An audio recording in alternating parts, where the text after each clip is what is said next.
I don't remember a time when curling wasn't a part of my life. When I wasn't putting in the sweat and hard work to be the best that I can be. Clocking in the time, the effort to practice day in, day out. Curling is more than just a game. It's a family, a community. And when it's time to play, I know I'll be ready. Hardline, supporting hundreds of our next generation athletes.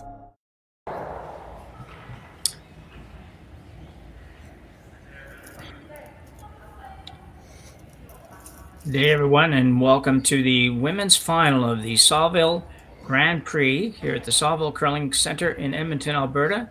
My name's Jim Nix, and I'm joined with my partner here, Shawn Joyce, and bring you this final game between Kerri Einarson and, see if I can get this name right, Seungyoun from Korea. Shawn, what can you tell us about how these guys got here? Well, I don't know that both teams finished up 3-1 through the round-robin play. I didn't have a chance to call any of their games for either team, but 3-1, and Einarson in particular, I was watching the line scores in the late draw that night. I was calling one of the other games.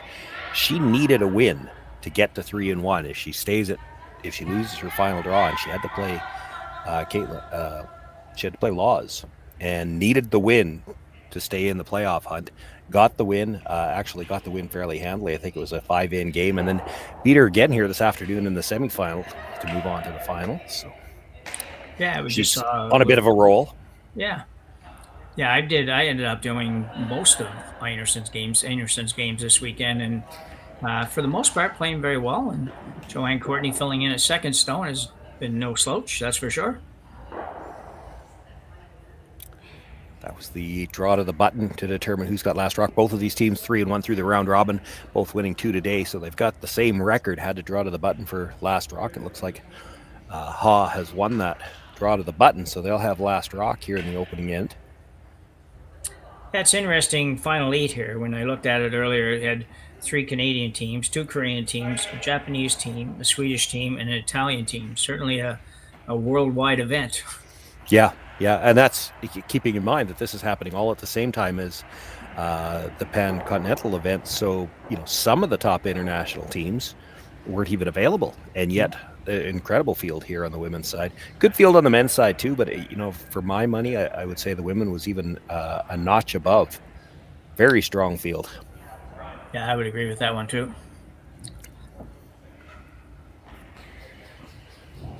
So Kristen Karwacki to get things going here in the first end. Men's finals going on beside us. We'll give you a little update on that every now and then. I haven't peeked over to see if they got started quicker. They didn't have to draw the button. Over there, Takumi Maeda had undefeated record through round-robin play, so he should have last rock there against Corey Dropcut in that final. We had to do the measured draw to the button here to determine who's got last rock in the women's final. Yeah, interesting to see Kerri Einarson throw the guard up early in this one. It seems like most of the games I've watched this and broadcast this weekend have been going to the house with this first shot in the first end. Not able to get a piece of the center line, so you can tight ice this a little bit. If you happen to tick it on the way by, get 2 corners. That's not a bad result either. That was kind of I talked about this earlier in the broadcast for people that might have seen me and heard me talking about this earlier. That's one of the unintended consequences of the no-tick zone. It's one thing to take away the intentional tick shot, which is, fine that it needs to be done in the late ends, but it changes the way teams could call a shot like this, because before the no-tick zone, you might tight ice this and say, well, we're not going to go by everything. If we tick the guard, we get 2 corners. That's not a bad result. Now, if that guard's touching the center line, you can't do that. You have to take a little more ice. Yeah, Make sure you don't touch it. Yeah. Good draw there for Sujin Kim. Just a little bit buried. No problem for Kerri Einarson to hit it. She'll ask Karwacki to remove that stone. Einarson offers second thumping, really, of Caitlin Law's team. She played them the last game of round robin and first game here, and really dominated them by the scoreboard for sure. Just really tight, and will rub the guard. Didn't have a lot of weight on that. Nope. That's that little rub where you don't really get the guard very far out of the way either. Yeah, it's one of those kind of painful ones.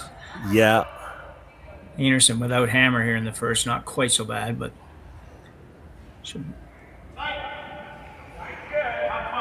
will look to get this half around though, and then you'd have that Christmas tree effect that we talk about, where she can't get to the nose of either of the red stones.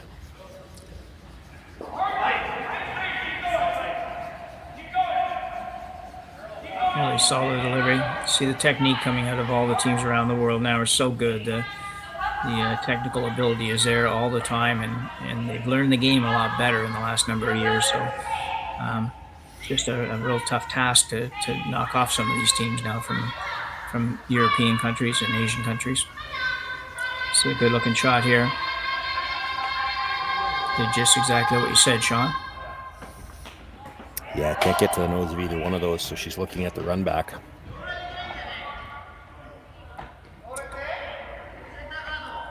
Joanne Courtney throwing second stones this weekend, and I understand next weekend as well in the Grand Slam. I believe that's what I heard as well. Yeah. I shouldn't say weekend. I think it starts on Tuesday. So it's not the 5th, so yeah, that would be Tuesday. Very nice shot there, though. Shannon Burchard, who is the normal second for the team, has been out for a little while. She's got a knee injury. I don't know if she's had, somebody in the chat might know, I don't know if she's actually had surgery on the knee or if she's just dealing with some pain. But at any rate, not ready to return yet. Yeah, I'm not sure either. I did read somewhere the other day where she had attempted to throw in like recently in the last week or so and just realized that, no, I'm not ready yet. Going to take at least a couple more weeks. It doesn't tell us how she injured or what she injured, but still. Here's the hit and roll for Ha. And she's going to roll a little too far, but did remove the shot stone. Second stone, Tae Yang.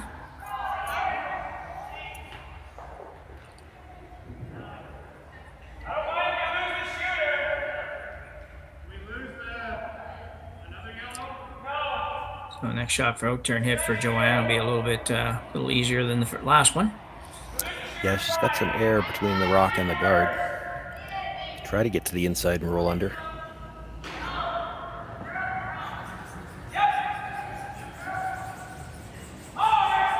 Second nose hit.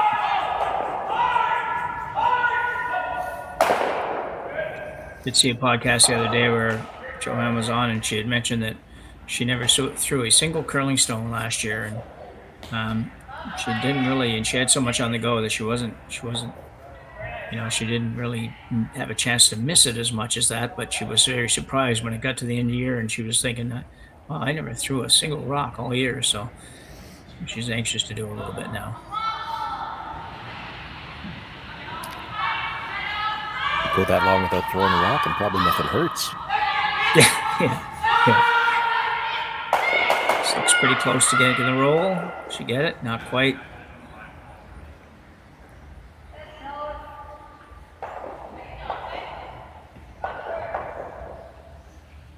For a bumper weight, board weight.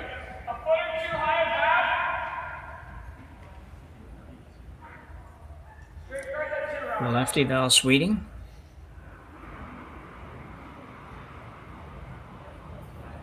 Still has just that little bit of air, which means if she can get to the inside, she can roll under, but they haven't been getting a lot of curl on this outside so far.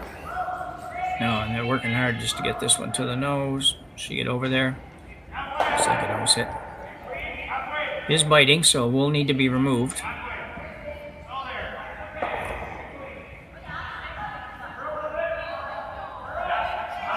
It's been an interesting call here, because if you hit this one on the nose, yeah. I was around it, yeah. You said it needs to be removed, and I'm wondering, because if you remove this, Kerri's coming around.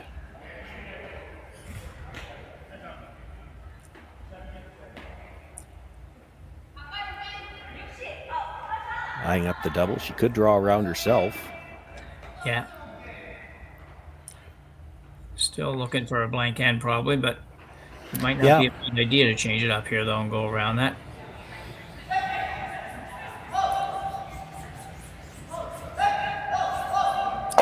Looking for the double. Yang. Have to work to hold this. It's close. Might get it the straight back way. Good Not shot. the way they had. Yeah, not the way they had in mind. They would have liked to go over the top and get the shooter away from that center line, but Yeah, exactly. Certainly left a nice guard for Einarson. Yang.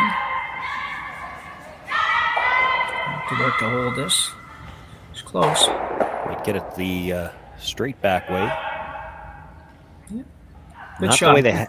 Yeah, not the way they had it.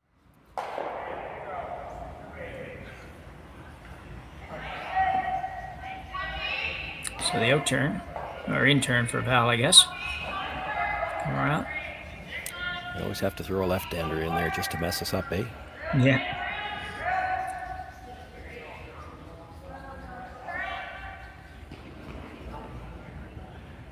This looks like it's going to be good. Pretty nice effort.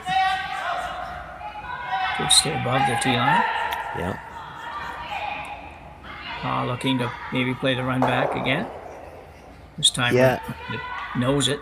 They're talking about the options. The run back was the first one she looked at. You can probably get there with enough weight to move it, but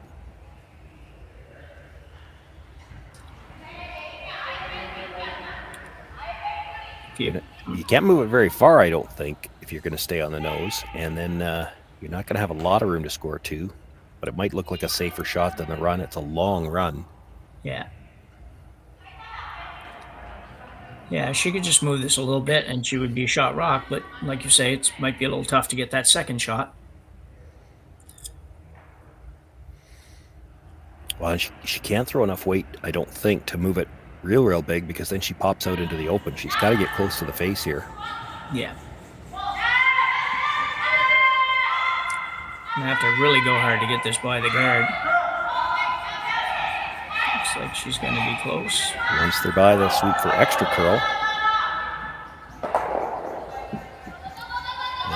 She's got enough weight to almost pass it through, and she gets the big roll. That actually is not a bad result.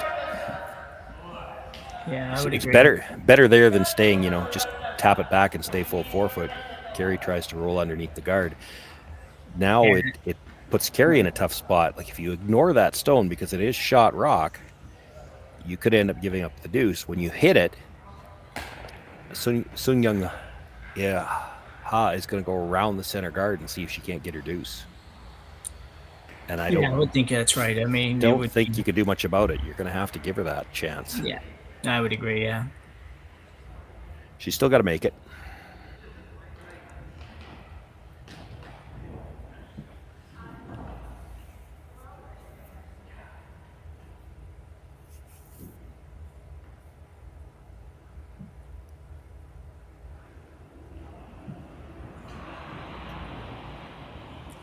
Kerri Einarson with her first in the first.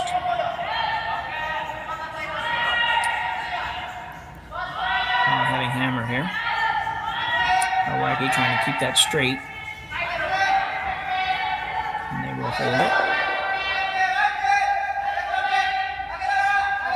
It was important to stay in the house there. If you roll out, Ha actually could go hit that biter at the back of the 12 foot. The blank would be back in play. Yeah, especially because if she could hit and stay back there, then Kerri would have not much choice in the first end but to go ahead and hit it. Well, exactly, yeah. It's like Ha's third at least would like her to go around here. Oh yeah, she's got to come around. She's not getting a blank out of this, so you got to try to score your two. Yeah, and considering that she just, assuming it was her that threw their last rock draw, just put one at the top of the button, basically, should have a really good draw weight. Yeah. Now, the only thing is, I'm trying to remember, we saw that draw to the button. Which side of the sheet was she playing on? Yeah, I was thinking that too, and I feel like it might have been the out turn. I'm trying to picture in my mind, but I can't really quite get it. If she threw the out turn for the draw to the button, then that would be this side of the sheet, the in turn going away. So this would be her side of the sheet. She should know the speed here. They're probably pretty close to the same on both sides of the sheet. It's just psychologically, if you could throw the same path. A little more confidence there.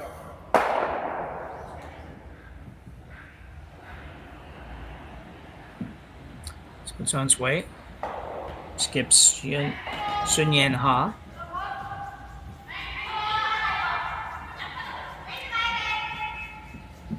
Rushers have been on it early and have not left. Third coming out to help. Needs full 8 foot to be shot. And they're dragging that a long way. Some great sweeping by the green squad. I didn't really think it was getting there, Shawn. I thought it was going to be short. And it's in a great spot where it is. I mean, it's. You look at 2 shots ago when the Einarson team came in, they were deep enough that Ha was able to make a play at it. That stone's high enough in the rings. It's real tough to make a play at that around the guard. For Kerri to come behind it somewhere, tough to be shot rock and be buried. Yeah, that's perfect. You couldn't have carried that down the ice and put it in a better spot. No, I don't think so. I think it, it's just that, like you just described it perfectly. It's very difficult for Einarson to put this in a spot where it can't be removed.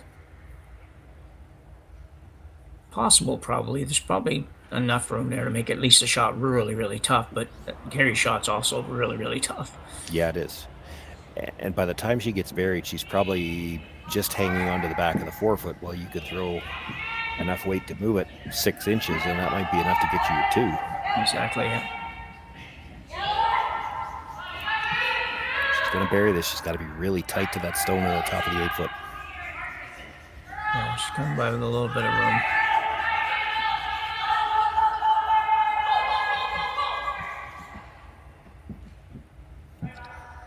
Well, not a bad effort for the first end, but definitely a possibility for Ha to get 2 here. Yep.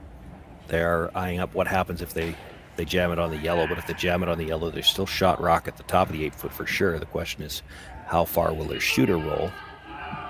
Yeah, I'm thinking they would only be throwing enough weight that if they were ever to jam it, their shooter would only go about a foot or so to the left or right, depending which screen we're looking at. Yeah, I think if you're hitting it thin enough to jam, you're probably going to roll a little further than that because you got to have enough weight to get it to the back one. You can get to this thick enough that it's not a problem. Yeah.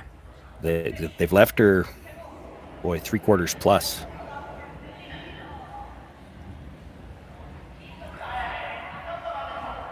Now the only problem here, or part of the problem here for Ha, we've seen a number of quiet hit attempts on this side, and even this last draw by Kerri Einarson, and nothing has seemed to move a whole lot on this side of the sheet so far. She's got to get true, yeah, as close as like half a rock. She probably jams it and rolls too far.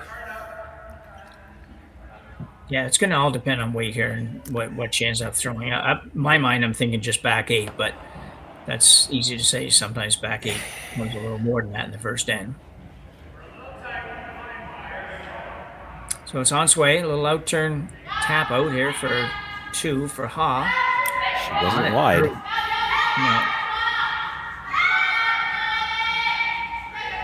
I don't think it's going to get by or not. They got to get by the red one.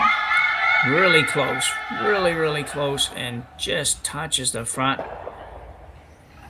And Einarson will come by end up with a steal of 1 here in the first end, taking 1-0 lead. We'll talk about that one after the break.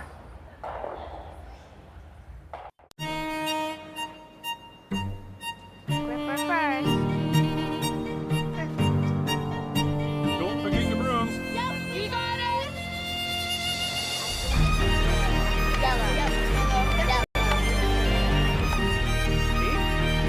Come on up. Well, what do you got? You got 1, you got 2, yeah. Just one more throw, please. You make moments like these possible. I don't remember a time when curling wasn't a part of my life. When I wasn't putting in the sweat and hard work to be the best that I can be. Clocking in the time, the effort to practice day in, day out. Curling is more than just a game. It's a family, a community. And when it's time to play, I know I'll be ready. Hardline, supporting hundreds of our next generation athletes.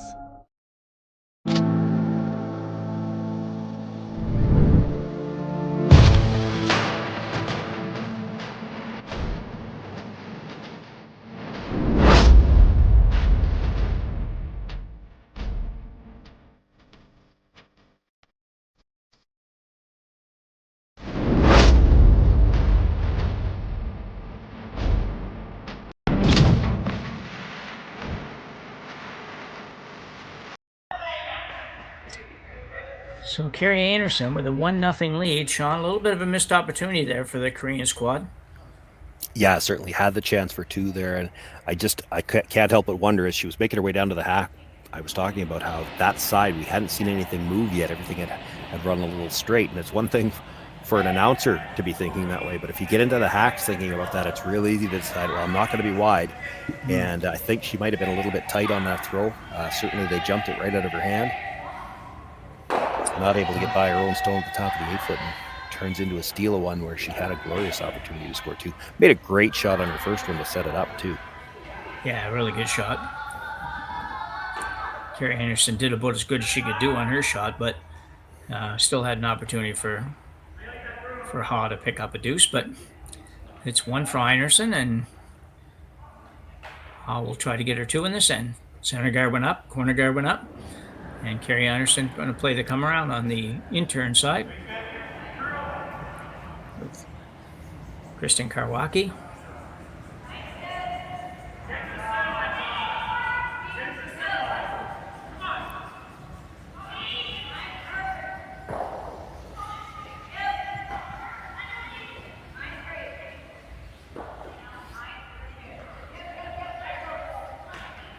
This one's looking pretty good.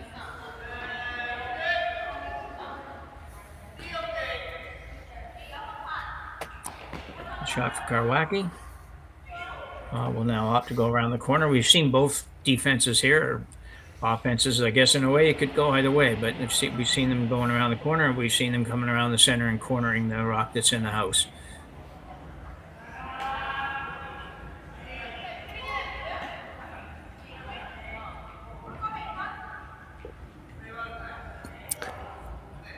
There might be some questions on this coming from the other end. I think they're going to switch to what you're just talking about, Jim. They're going to play the corner on the stone in the house. Corner freeze. Yeah, I don't know for sure which is better. It's seen them go both ways, and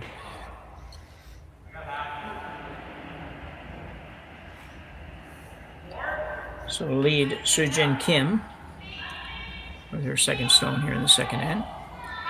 Playing a corner freeze on the yellow.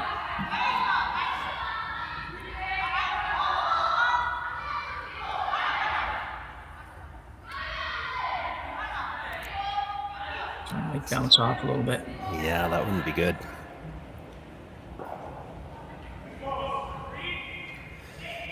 Yeah, just that little bit strong, and it comes down, bounces out into the open, leaves room for, this would be Joanne Courtney to try to hit and roll to the inside, flop on top of her own.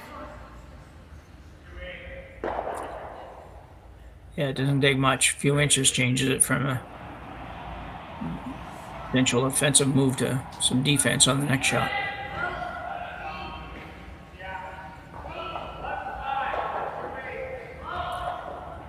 Nice weight on this one. Val Sweeting will try to make it move a little bit. And it will, but just a little bit. Probably not quite enough.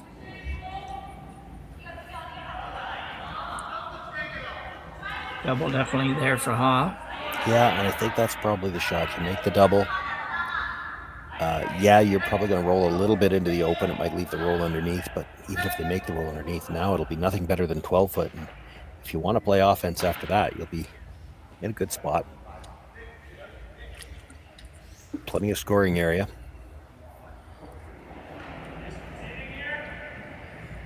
Second stone, Tae Yang.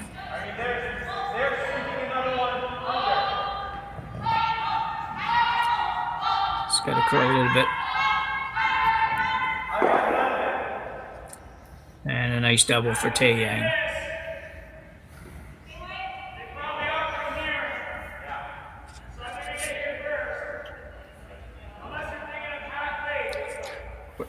Courtney will be asked to make that hit and roll.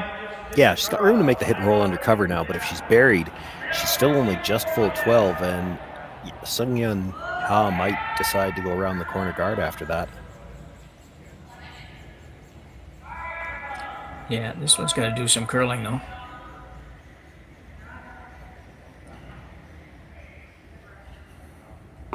Got it there. Makes the nose hit, but stays out in the open. It's a dangerous stone to leave in the 12-foot. So she's going to play the hit and roll, try to get all the way across under the red corner guard.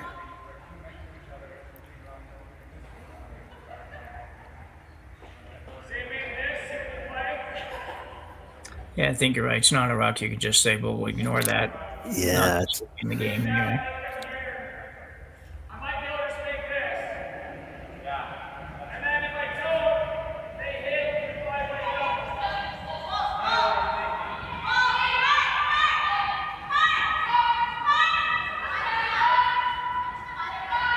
Trying to get it to move a little bit. And it might move just a little bit. That's an interesting result, though, because it's just biting the top 12. I'm not sure that Einarson could get into the rings off this. No, I'm not sure either. I think probably may not even be trying to. She sits right there. It's not a bad spot. Val Sweeting. Val's out turn.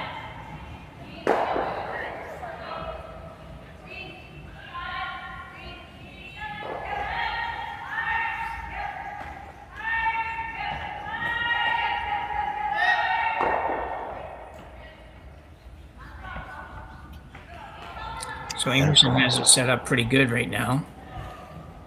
Well, unless Ha gets in there first, because those yellows are overlapped. I might have, if you knew it was staying out of the rings, you might have wanted to leave it just open where you'd be able to use it. It's tough to run it back now. Well, absolutely, almost impossible to run anything back now. So, Well, I mean, you could run that back on a bit of an angle if she doesn't get this dead buried. I mean, if she's dead buried behind the center line one, you might have the angle run, depending how deep it is. yeah, And that's something for the hot team to watch here. You don't want to leave this, say full 8-foot dead behind the center line guard, because you'd leave the short angle run. You'll need to bring it deeper than that or get it to overbury that a little bit. This has got a lot of room it does. and a lot of rotation. It's curling, though. I think it's going to be real good.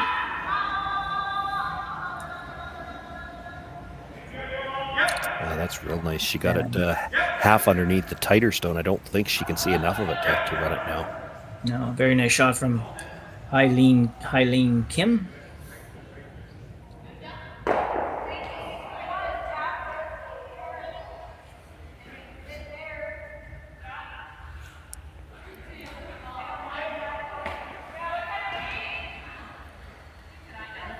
She's looking at making some kind of play on that tight yellow. Yeah, I'm not quite sure what this would be. Maybe thinking they can tap to the corner freeze on the other side of the red. Yeah, maybe, yeah. She was only signaling like back 4-foot weight, and you're going to be a bit of an angle tap. That's not going to move the. It's not going to move the redstone very far.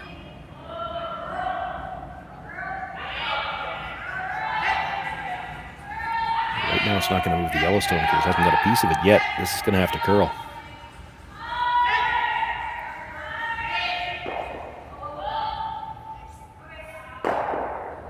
I almost did what you were suggesting, Shawn. Just kind of didn't quite get enough of it to get to the corner of the red, but That's a good angle on the yellow, though.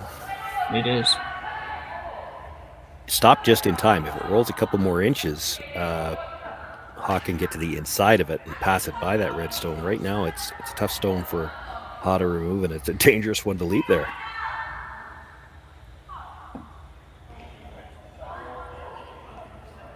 Yeah, tough call here.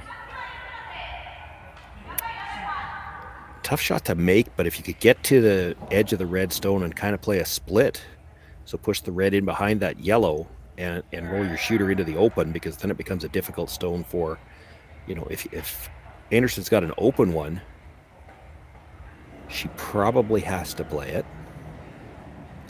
You could certainly make the run a little bit more difficult too, but I mean, that's a really tough shot. Trying to split a rock you can't really see from the hacks. It's behind cover. I think she's trying to get just to the face of it and freeze. No, it looks like they're trying to come around it.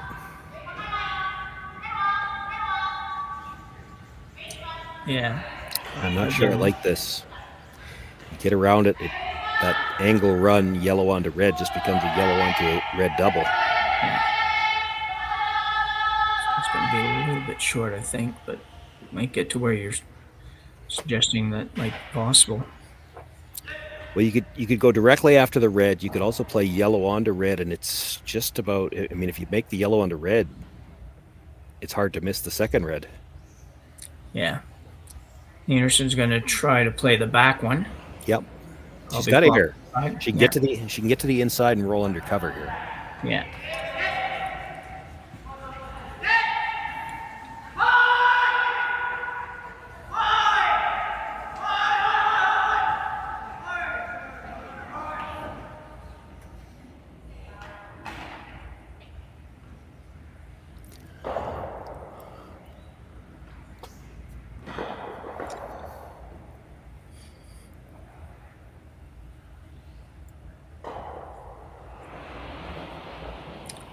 First stone for Kerri Einarson.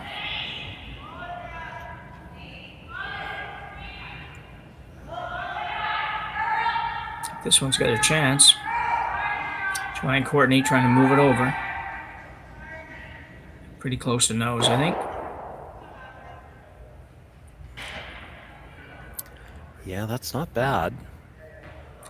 Oh, it's going to be interesting to see where Ha decides to go with this. Yeah, well, and that angle run on the yellow is still there in the 12-foot too, so she's got to be careful. She can't really roll to the outside. She rolls to the outside, that yellow onto red. If you stuff it, it's shot rock. Yeah, and behind the guard. Yep. You got no room to roll to the inside because your stone's right there. What happens if you hit it right on the nose? Just that Anderson could play the double, I guess. And She could probably get inside enough to make the double. Yeah, you're right. Can you get to the inside yourself? And I'm just spitballing ideas here. Could you get to the inside of the yellow, come across and move that red over? Yeah, I think that's a great shot, actually. If it's, if you can make it right. I'm just looking at where the guards are. Yeah, if you get there, she's not going to have much left of the inside of the stone you're about to throw. You got to move that second one over a little bit so you don't leave a double. Yeah. Yeah, I'd say you gotta bump it a fair bit. Yeah, I'd almost like to move it so that it's half buried on the other side of the yellow in the 12-foot, just so she can't run the yellow into the pocket you're going to make with the two reds.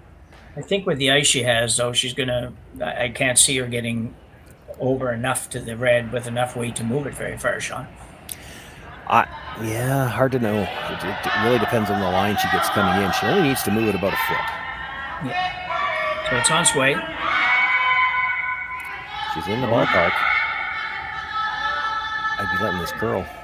Look like a nose. Yeah, I don't think they were playing the same shot we were. She's left the double. I wonder that too. They seem to be. It looked like they were trying to play the roll away. Yeah. Hard to tell. Their sweeping motions are not quite the same as some, and it's a little bit hard to tell sometimes if they're trying to hold it straight or if they're trying to make it curl. So, and they usually have both people sweeping, which we don't see a lot anymore. So Kerri Einarson will attempt to remove both threads here. Fairly easy double, I think, if that's fair to say. Just got to be careful you don't flirt with that top guard. It's on its way. If she hits the one behind the broom just a little bit before the other one, she can actually spin up in behind cover too. This is a little thick. She's not going to get the second one. Yeah, needed to curl a little bit more. So Ha has a little easier effort this time for her two in the second end. Just has to hit full 8 foot. Most of the time a little easier. Some days it's the hardest thing in the world to do, it seems. A lot of cleaning going on, so. Seungyoun Ha. One good thing about her last name is it's pronounced exactly the same in English as it is in Korean, from what I can gather. So I looked it up just to see if there were any differences in what it looks like, and sure enough, it just said Ha. I think Kim and Yang are pretty easy to pronounce too. It's the first names that I apologize in advance for any that I mispronounce. Yeah, some of them are tough for sure, but we do the best we can. Yeah, it's nice when you can get to a facility, not even just for the foreign names, even with some of the Canadian names. It's nice if you can be there and have a chance to meet with the players and confirm with them how these things are supposed to be pronounced before you go on the air. But even Kerri's last name is pronounced Einarson, and we sometimes get a little guilty. Amazing, it's going to Einarson, so we'll try to be better. That one I did know, but I've met people with the same last name, spelt the same way, and they pronounced it Einarson. So it's and I don't know whether that's. It's just looking a little bit heavy. Yeah, needs to stop full 8. I don't think it's going to, and it didn't. Nope. So a serious missed opportunity that in for Ha. That was a pretty mundane shot, so a little bit heavy, and we will have a tie game after 2 ends here at the Saville Grand Prix Women's Final.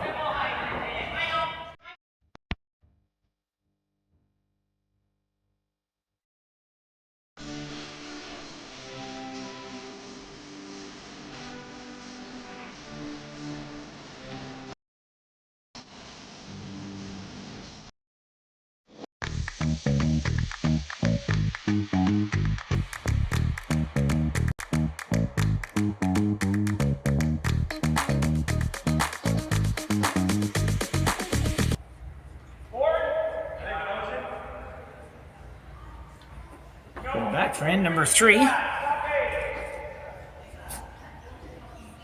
Einarson retains her hammer for this end. First time, I guess, with hammer. Yeah, it's her first chance at the hammer. She got the steal in the first end. The force in the second. Everything's gone her way so far. So Seungyoun Kim being asked to throw the first one. Going out front, I think.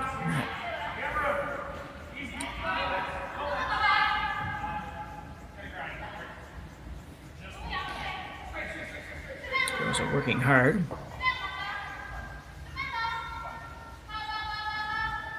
They'd like to get a little bit of that center line. Not quite. No, they're not going to. Interesting. Kerri going to the open side of the sheet. And right in. Yeah, and right in. Yeah, I know. It's, haven't seen that particular approach much, if at all, this week. So. Well, to me, that tells me that she's got the blank in her mind already here in this third end. You see so many of these top teams are very conscious of even versus odd end right from the start of the game.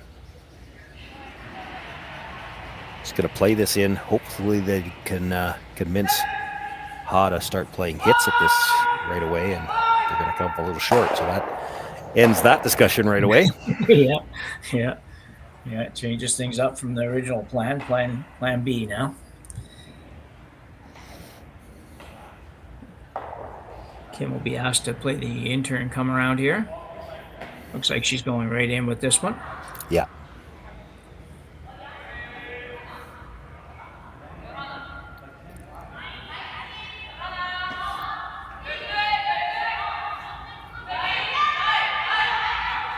That picked. Yeah. Yeah, definitely grabbed something there. Made a hard turn. Does put the stone on the center line. So they do have one guard in the no-tick zone. Yeah, it's interesting. That's a little different approach to getting it to the center line. Yeah. So Karwacki now playing the out turn come around.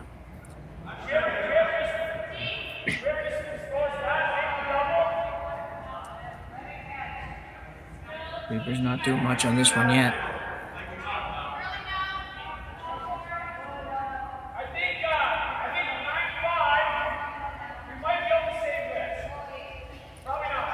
Don't need to be too deep here. You just need to be buried. Cut off the draw path from both sides.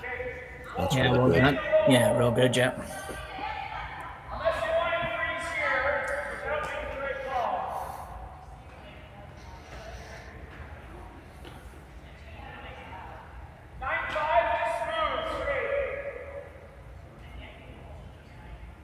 All Yang can really do here is try to come and sit on the corner of that stone.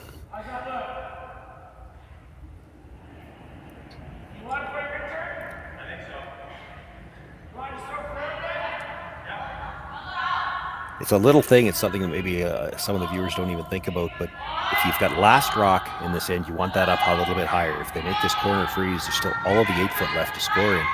If it had been the hot team trying to come around, you'd like that stone into 4 foot. Then when they make this freeze, there's not a lot of room left to score a second point.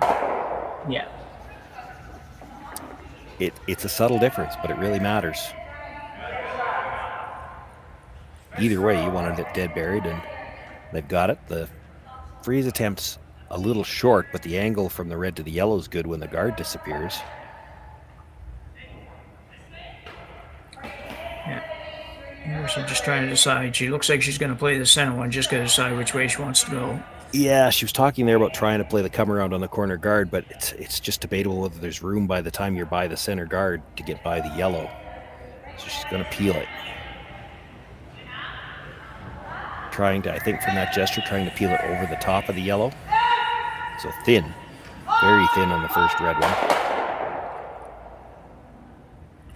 Yeah, you'd rather not spin this one on, which could easily happen if you hit it onto half that yellow stone.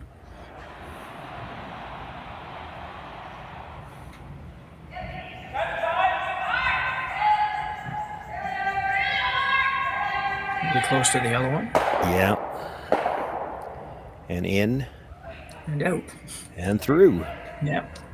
So that worked out fine, but you could see how definitely was a good demonstration how you could have ended up in a bad spot for you, but throwing that kind of weight, there's a better than average chance of it not hanging around. Didn't miss that yellow in the 8 foot by much, just about touched the back end of it. Yeah.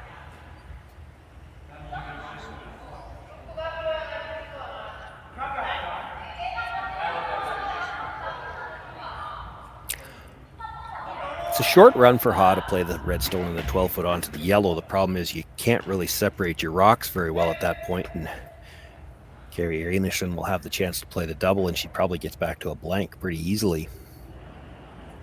They don't like the corner guard, even though it's their own stone. Yeah, it's an interesting decision for sure. She's going to look to hit and roll back to a center guard.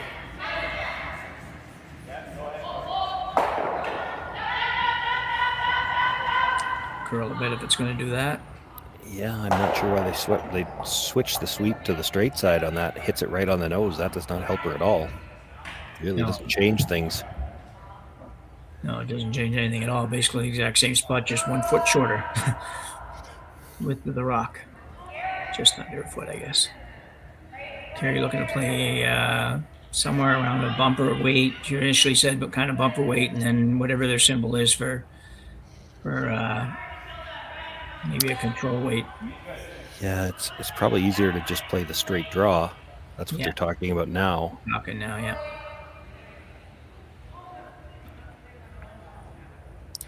You make the straight draw around the corner, even if Ha makes the little short run, she's probably not shot rock.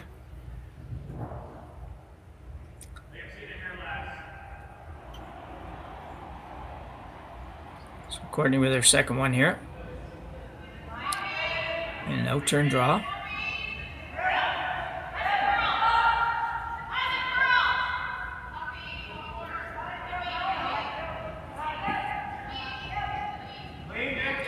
Kerri looking at whether or not she needed to get a rub off one of those.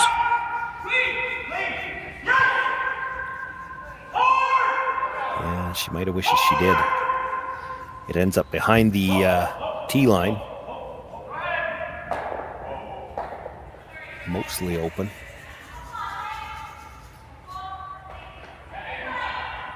Yeah, good opportunity here if you can make the hit and roll. You'd probably like to roll a little bit out of the line of the double raise or the raise takeout. Yeah, if you could roll a split center at the back of the forefoot, you're probably in a pretty good spot. So Eileen Kim, who probably throws more rotation than anybody. Just gotta move a little bit to stay.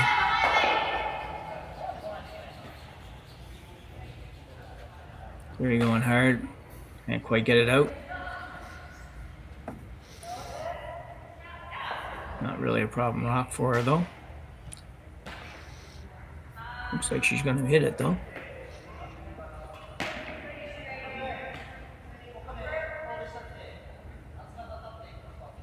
Board weight.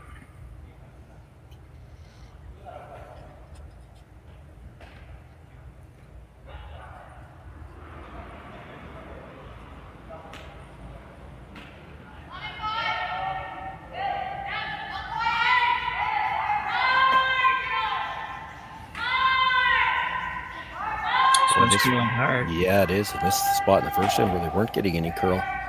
No, I don't think this is going to make contact. Oh. It's a bit of a big miss here. Gives Shawn a chance to play the raise takeout now.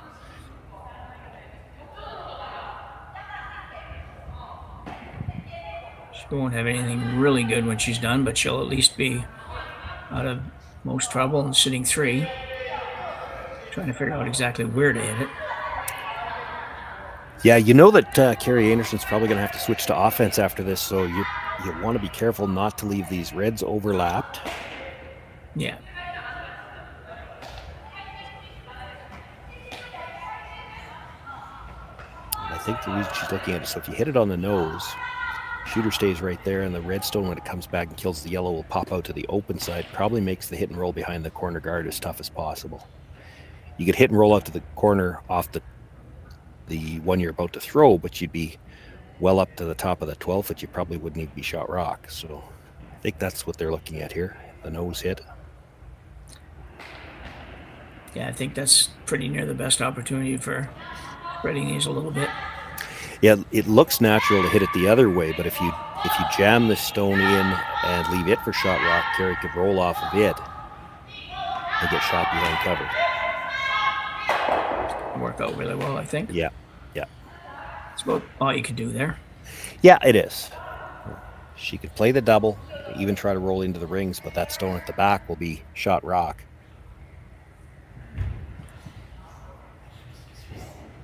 Well, Sweeting with her final rock of the third end here. Out-turn double.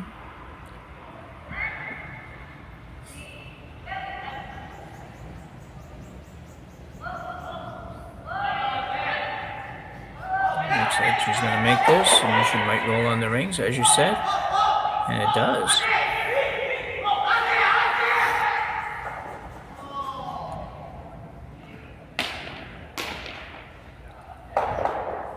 So it looks like Hawes not going to leave it there. She's going to go after it, try to hit and just roll back onto the rings. Could go around it, I suppose, but that would be pretty risky. A little bit, yeah.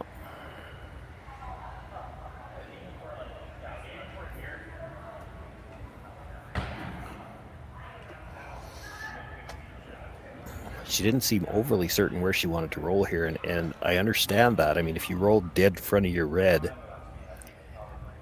there's always the potential, and I don't think she would do it in the third end, but in the fourth end for sure she would. She could just come right around the stone you're about to throw and freeze to that stone in the back and try to get her deuce. Yeah.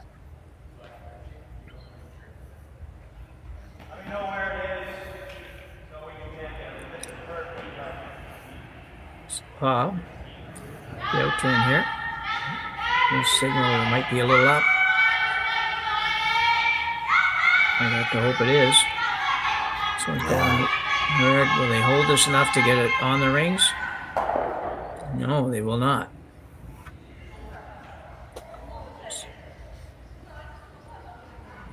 Kerri Einarson now is going to play the outturn hit. She really doesn't want to roll out here. Nope. But if she could stay right there, I mean, she started this end, it kind of looked like she was playing for the blank. If she can hit and stay right there, she should have that opportunity. Yeah, absolutely. Saw Val's over curl here, but she didn't throw a lot of weight, and be her in turn versus the out turn, which everybody tells us that the in turns are going to curl more than the out turns. Yeah. As a rule. Only true in my case. So Einarson's first rock of the third end. Well, this is more like what we saw in the first end, where they were having trouble getting these rocks to curl, trying to help it over. And I think she's going to be okay. And she is. Yeah, it rolls a few inches to the outside, which is actually probably better, because now I don't think Ha could even try to roll across underneath the reds. She'd probably be out of the back of the rings by the time she got behind them. Yeah, I think you're right. It would be... If she's going to try to make it, you saw Hyrin Kim, the third. You saw her gesture, hand to the top of the head, meaning if they're going to play this roll, they've got to throw some weight, because it's a very flat roll. If she's going to stay in the rings and get in behind, she's got to roll flat. She can't roll steep. She'll be out the back. Yeah, they're going to give it a go. Oh, yeah. And I guess why not? I mean, it's probably a blank if you don't try this. So if you roll too far and you roll out, oh well, it's still a blank.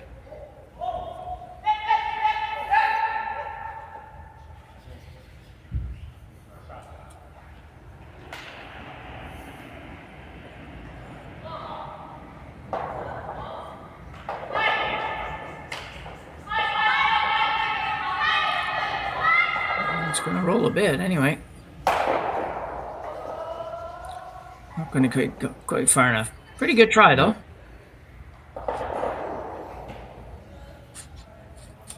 So Kerri Einarson now has a chance to just blank this end, which would be perfect in her books. Blank the third end and try to do some magic in the fourth end.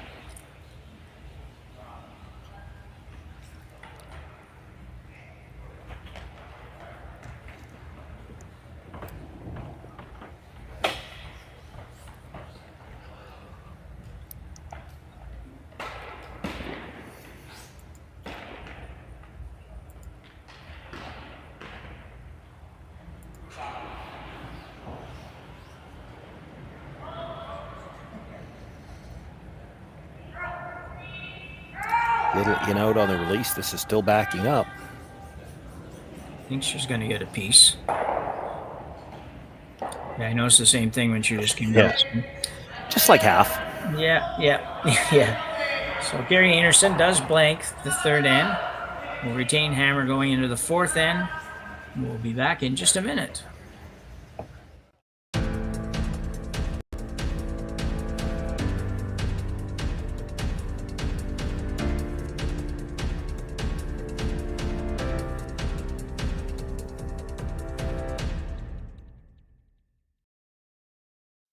I don't remember a time when curling wasn't a part of my life. When I wasn't putting in the sweat and hard work to be the best that I can be. Clocking in the time, the effort to practice day in, day out. Curling is more than just a game. It's a family, a community. And when it's time to play, I know I'll be ready. Hardline, supporting hundreds of our next generation athletes. For over 20 years, the Sandra Schmirler Foundation has granted more than $9 million to hospitals across Canada for life-saving equipment for premature and critically ill babies. In the past 4 years alone, $4 million has been granted thanks to the curling community's incredible generosity. The need continues year-round, and with your help, we can ensure every baby has the chance to grow up and become a champion just like Sandra. Join us this March for the House of Hearts Charity Bonspiel in Duluth, Minnesota. Help raise funds for Project Joy, who provides meals for hungry kids in our community. Every donation helps to ensure no child goes hungry. Join us and make a difference. Together, we... So, as we prepare for the fourth end, as expected, Shawn, this is a pretty tight game, and wouldn't have expected anything less. No, you didn't expect anything less, but this, so far, everything has gone exactly the way Kerri Einarson would have liked. She didn't win the draw to the button, so she had the hammer against her in the first end. She gets the steal in one. She gets the force, a little bit fortunate. There was a chance for two in both of those ends, although difficult certainly in the first. Gets the force in the second, gets the blank in the third, and now she's exactly where she wants to be. She's got the hammer in the even end of a tie game.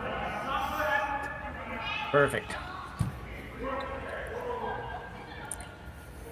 Karwaki plays a come around, doesn't really curl enough for her, and probably a little tiny bit heavy for that shot.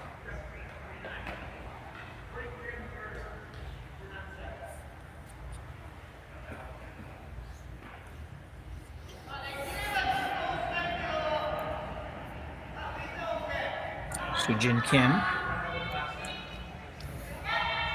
A little intern take-out roll.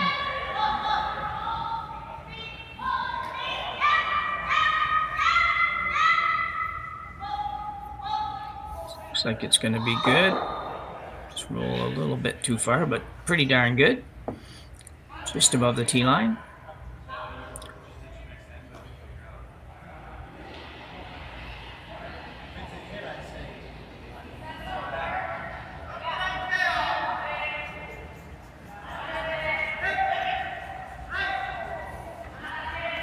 Milwaukee throwing the out-turn freeze. Just about the identical rate she just threw would be perfect.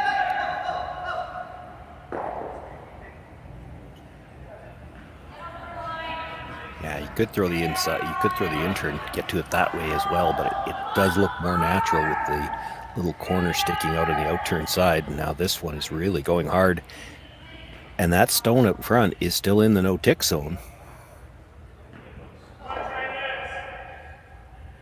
Fortunately, it still is. Yeah, it doesn't move it off the center line, so that is legal. Does leave a double guard on the shot stone, though. Just really underthrew that one. Yeah.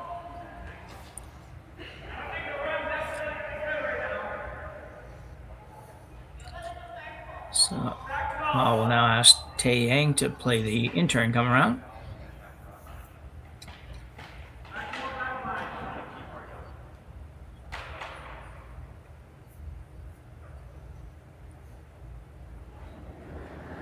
Or even top 8 would be pretty good on this, I think.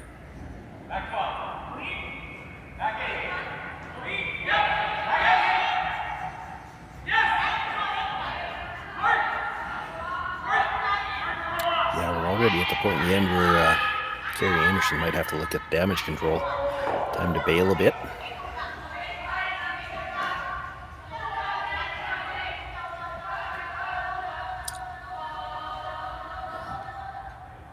Very nicely done. I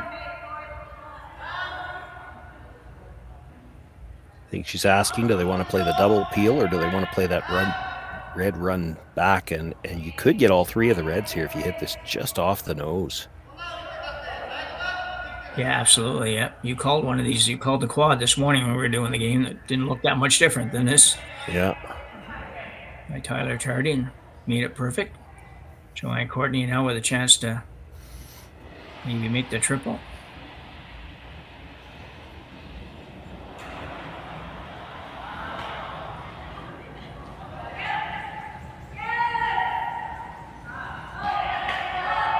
Gonna curl too much. Yeah, so they got into plan B, try to double peel. Actually, that ended up with a really good result because they get the two off the center line and roll the shooter over for a corner guard, which they might be able to use later. They still got to deal with everything in the middle. Yeah, but you're right. They did got more out of that than they probably could have gotten out of it for sure.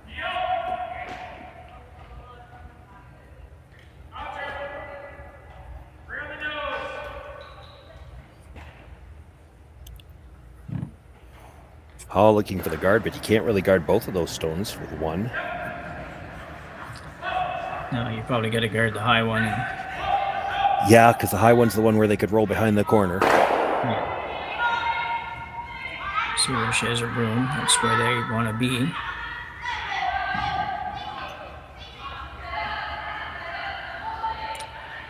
Gonna have to work this though to get it over there. A little rub off the yellow would help.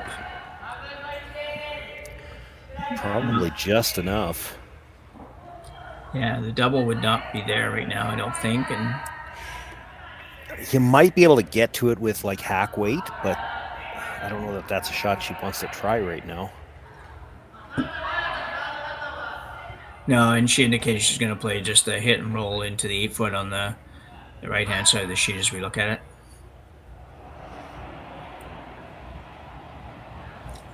Which would pretty much force Haw to play a hit on it and open up to win the back. So yeah, looks out pretty good. Got to make this one though. It's going to be hard to press to get this one by the guard as well. Yeah, she's not heavy here. The call, that little hip bump is usually bumper weight, and that does not have bumper weight on it. No, a couple of misses in a row by Joanne Courtney. A little bit unusual for sure. Definitely underthrown.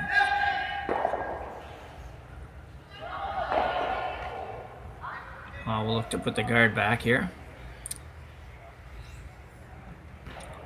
Just having that extra yellow one in the house, though, sometimes complicates things a little bit. It does, yeah.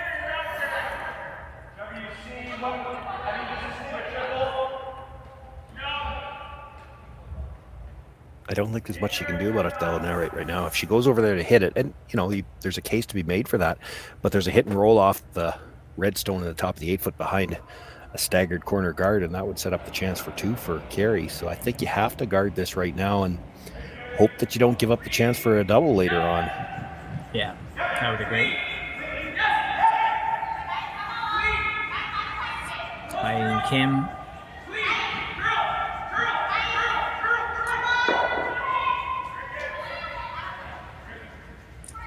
Well, they got to work this one.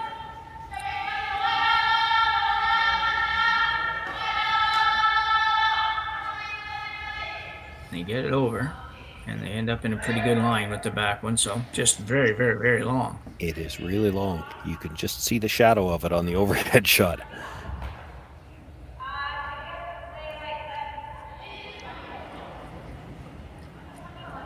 So if Einarson could hit this one and just roll it over towards the other yellow one, that would certainly indicate to me that Haw has to think about playing a hit higher. Yeah, if you're sitting second and third, she's probably got a hit second shot. Now, we can complicate this a little bit. If Val just happens to hit and roll in front of the redstone, now what do? If you're guarding for your life, and there is an angle running on the yellow that would be for 3. Yeah. This one's going a little bit hard too, but it's going to roll a little, but not a lot. It's more or less what you were talking about. Yeah, it rolled far enough, though, that she can play the hit and roll back under cover. Yeah. If that stays directly in front of the red, I don't know what Seungyoun does here. Yeah, that would have been interesting. I think you're right. I think you're going to end up guarding in that case. And well, yeah. Yeah, guarding and hoping. That's probably the best way to phrase it, because even if you guard through the rest of the end, Kerri's got that yellow corner guard that she could run in with the last one. And it's not at a bad angle either. Probably hitting about 2/3 on that stone to make contact. That's a pretty comfortable piece for a lot of these world level players. Yeah. I'm torn between that and around the corner and make a tough one. So Kim being asked to throw the little hit and roll. Sometimes a little bit difficult when you're going across the face of a rock like this. It's pretty good.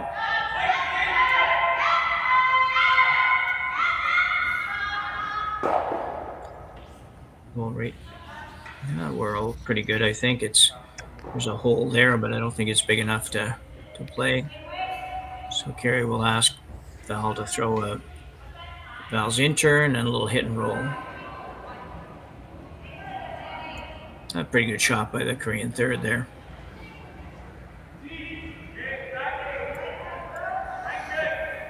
Yeah, there's room to get to the inside here, but with the weight she's got to throw, I don't know if she can get all the way under cover.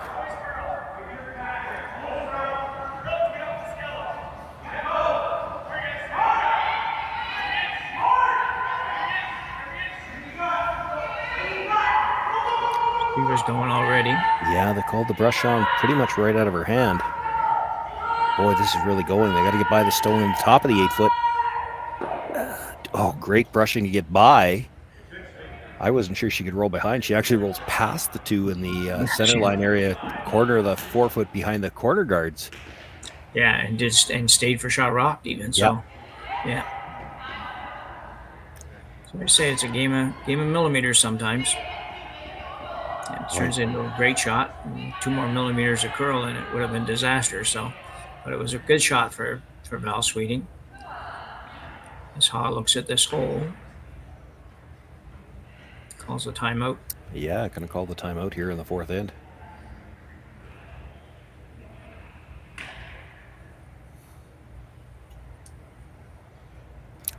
I'm not sure what hole she's looking at. Like, there might be a hole on the intern. Yeah. It's a tight port, and I'm not sure what you're getting out of that. I mean, you could get to your own stone and tap it, I guess, but Yeah. you can do that on the out turn a lot easier. Yeah, exactly. Yeah. I don't think you can even think about going through the hole. It's just disaster waiting to happen. I think not only do you not get through, more than likely you also open it up a little bit more than you want. Right now, you at least have a decent number 2. I don't think you want to open that up for Kerri to hit sit 3.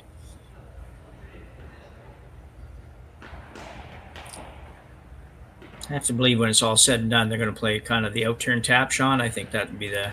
Yeah, I think so. You're playing it like an outturn come around. You just get to the close to the face of the red. You're going to tap it towards the yellow anyway, and you just need T-line weight. Yeah. You know, if you were trying to draw around that guard, you'd expect to be able to get dead buried with draw weight. So you should be able to get close enough to the nose to tap that back for shot. Yeah. You can tap it to corner frozen on the yellow is not bad either. Yeah.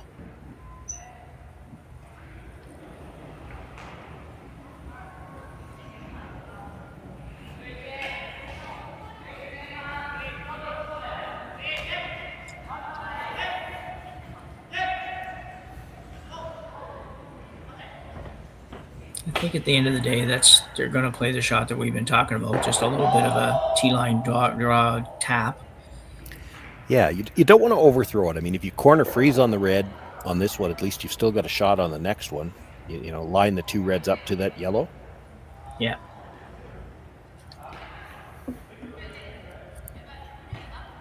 Kerri still has to throw something towards the middle. She can't really go to the corner. There's no scoring area over there.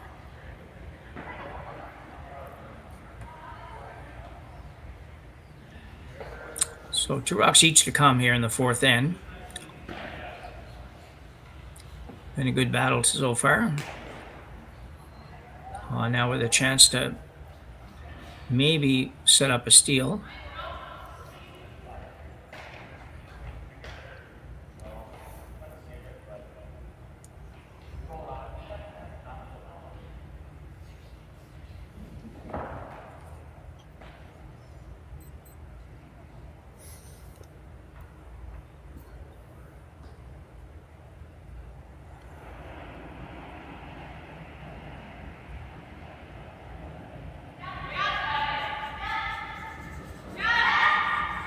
Going hard early here.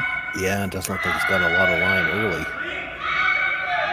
No, this doesn't have a little bit of weight either. She was tight on one earlier, and it looks like she might have been tight and light here. Well, that is all kinds of trouble because now Kerri's got the chance to hit and sit 3. The question is, how far do you want to roll? Half under, maybe? Protect the back one, too? Yep. And leave Ha not really with a lot of good escape options here. No, that's true.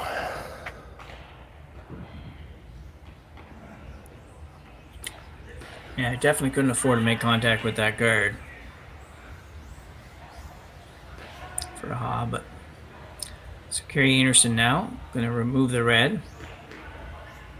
And we think she wants to roll probably a rock or so to the left. Yeah, needs to get a sliver underneath on the broom. She's going to try to roll broom side. Got to get a piece underneath so she doesn't leave a double or perhaps even a triple. I think any roll to that side, I don't think the triple's there.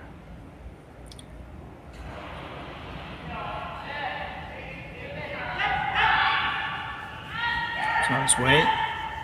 Starting indicating a little up, maybe. Not really trying to make that roll, I don't think. Oh, yeah. Perfect. That's pretty good.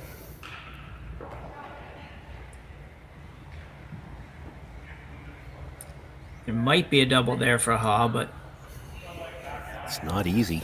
No, it's an over-the-top double if it's there, and it to make a pass at it, you're risking rolling out. So if you miss the second stone, it's probably a draw for 3. Yeah, I agree. I think she's looking now at the really thin double across the house. Might be a little bit easier, but there's a lot of distance between those two rocks. Yeah, there is. Which means you've got to be very precise on the first one. Yeah, really tough situation for the Ha team here. Just, if you're going to look at that one across the house, I don't think you're getting the back one. If you're going to deliberately play for the long double, cross house double, then you're going to miss that one at the back of the 4. Oh yeah, for sure. Yeah, it's the triple's not there. The angles aren't right to get all 3. And there's not a lot of room. You've got to hit just about everything you can see to make the double on the other 2 rocks. Well, and that's the scary thing. You might have to see a hit more than you can see. It's hard to say for sure. I think she can see enough. It's always hard to be sure with an overhead camera angle. It distorts the view a little bit. You have to defer to the players on the ice. They seem to think the cross house is easier, so I tend to defer to the players on the ice.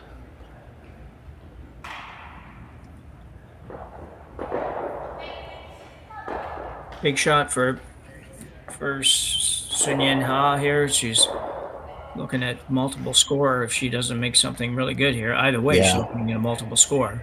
You hit half a rock on the first one. I'm not sure you catch either of the 2. It might be over the top on the first double, and your shooter probably goes all the way across over the top of the back one. This one's got to curl a bunch. Not for the thin double, it doesn't. No. Actually, almost over curled. Caught the front end of the second stone. So overall, probably be pretty happy with that, I would think. Best case scenario they were ever going to have there was Kerri was going to have a shot for 2. Just a matter of which way it was going to happen, so.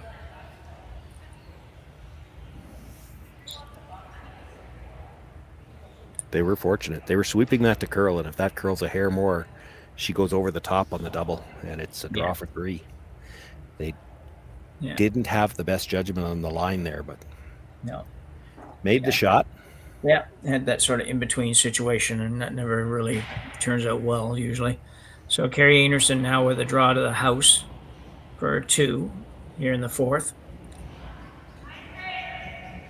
Well, we talked about this coming out of the break. This is exactly where Kerri wanted to be. She's got the hammer in the even end of a tie game and a chance to get her deuce. And Sweeper's just cleaning this.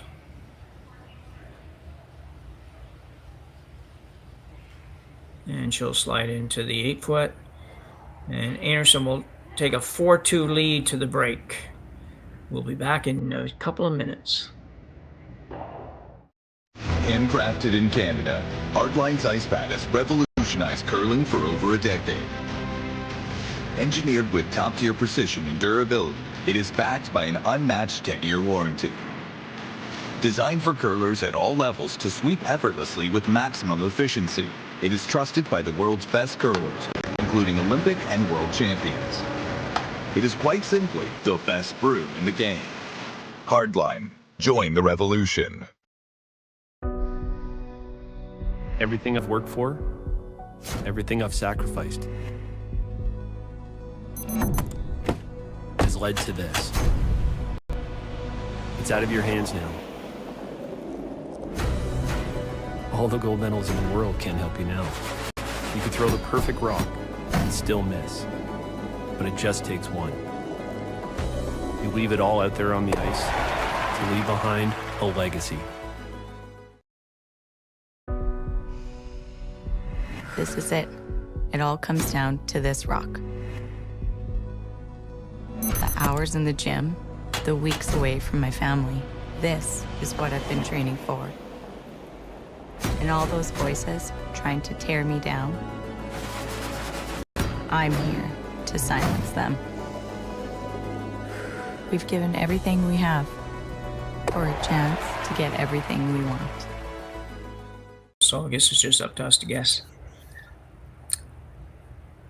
So we're halfway through here in the women's final at the Saville Grand Prix at the Saville Curling Center in Edmonton, Alberta. You're watching us on Curling Stadium in Edmonton, and we encourage you to visit our site and like and subscribe, and it certainly helps us as we move into future events. You can see the scoreboard there. They haven't posted finals yet, but Einarson does lead 3-1. And we'll just take another little break while we wait for the teams to complete their break.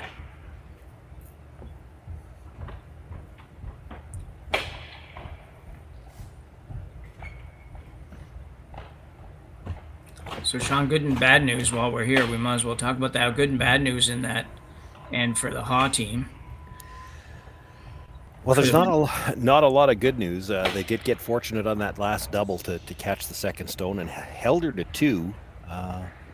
But really, so far, everything in this game has gone kind of the way that Anderson would like. She, as we said, she didn't win the draw to the button. So she gets the force in the first end. Or pardon me, gets the steal in the first end, the force in the second. And the steal, there was a shot for 2, but it was a very tough shot for 2 in the first. Probably an easier shot for 2 in the second. She's just a little deep, tied up after 2. Kerri really played that whole third for a blank. Put herself in exactly the position she wanted to be in the fourth end and got exactly what she wanted in the fourth end. So mentally going into the second half of the game, the Anderson team's got to be feeling pretty good. The Haw team may be feeling, a little uncertain. They haven't exactly executed when they had the opportunities, and that can play with your confidence going into the second half.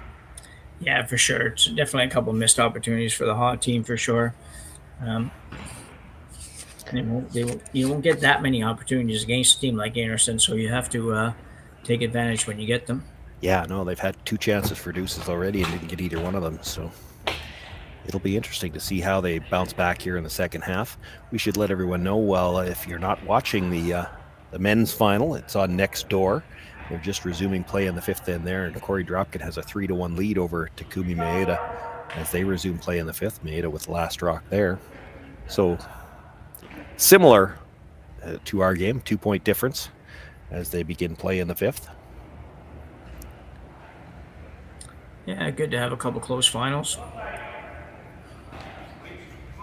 Both teams trailing with hammer, so that's good. We're just a couple seconds from getting going here as Kristen Karwacki settles down into the hack. Probably going in the house with this shot. I would tend to think so. With a 2-point lead, probably not going to throw the guard. You can always throw in. The other team's going to throw the corner guard. And if you make a good one on the first one and you really want to put the pressure on, you can always throw the guard on the second one. They're not likely going to hit it down 2. Yeah, I always figured if you're pretty sure the other team's going to throw that corner, I always figured it was easier to throw the first one in and then guard it rather than try to maneuver around the guard on the second one. So.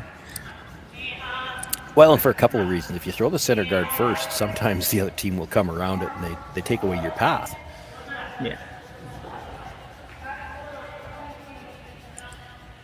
So as expected, Karwacki's throwing this one to the probably top 4. Top button would be good.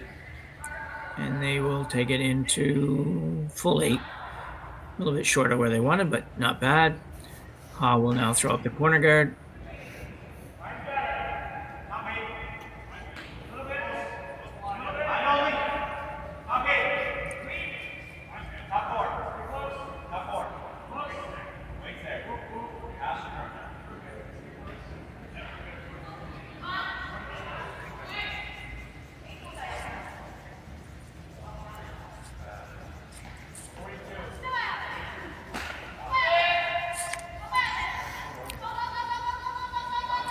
hard just to get this over. Yeah, they do not overthrow their guard attempts. They've had 3 brushers on a few of them.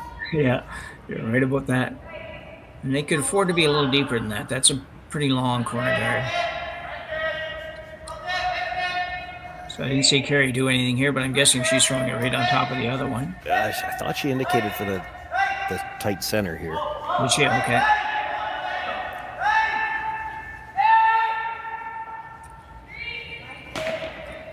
Yeah, looks like you're right. I don't think they'll be disappointed if it comes right in.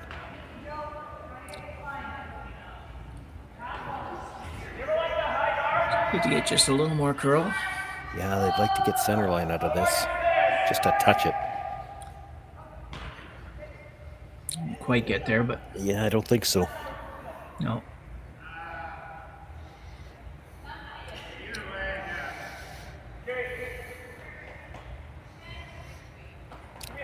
Now this is kind of that shot I talked about in the first end. Because that stone's not touching the center line, you can tight ice this a little bit. And if you happen to rub that stone going by, your shooter might end up in behind the corner.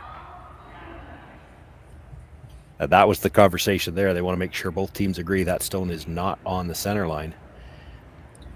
You play in the corner freeze. That's the call. But if you ever happen to rub that yellow guard going by, they'll stay with the shooter, try to get it in behind the corner.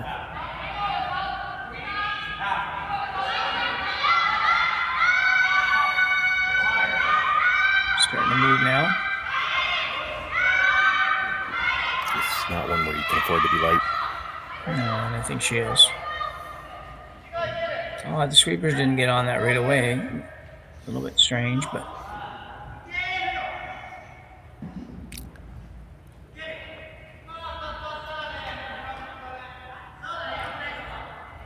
Left it overlapped. Kerri would love to come around on the intern side, but it's a tough port on the intern. She's going to play wide around the out. Try to come around her own stone top 8.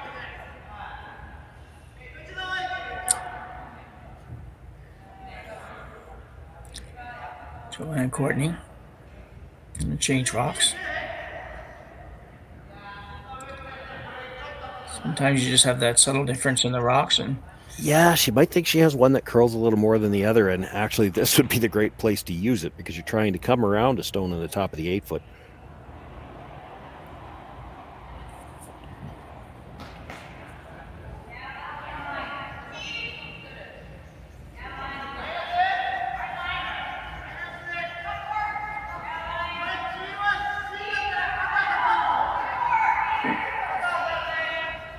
Someone's going to have a hard time getting by the next yellow. But didn't really hurt anything. It leaves the hit and roll under. Now, whether or not she's going to play it or not is a whole other question because that overlapped guard is a problem for her.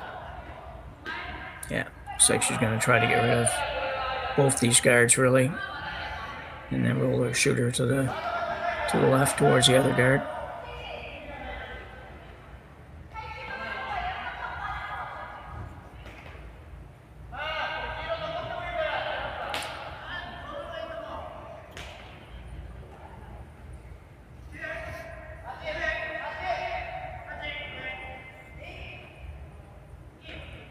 Be a peel weight shot. I don't know. Do you think she's throwing that much? I don't think she wants to lose all the reds. She might have to lose one, but I think she's got to keep one of them hanging around. Yeah, I was guessing by the bloom position there. It didn't seem to actually add very much. I was going to get both, but leave the shooter, I think.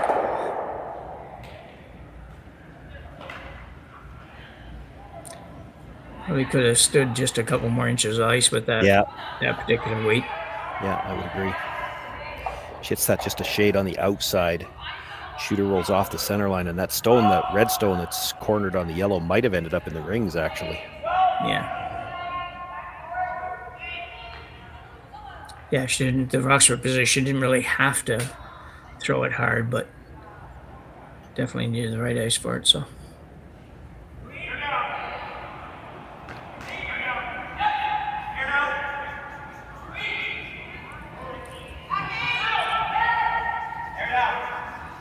Their turn come around again for Joanne Courtney. Just kind of coming around to her own here.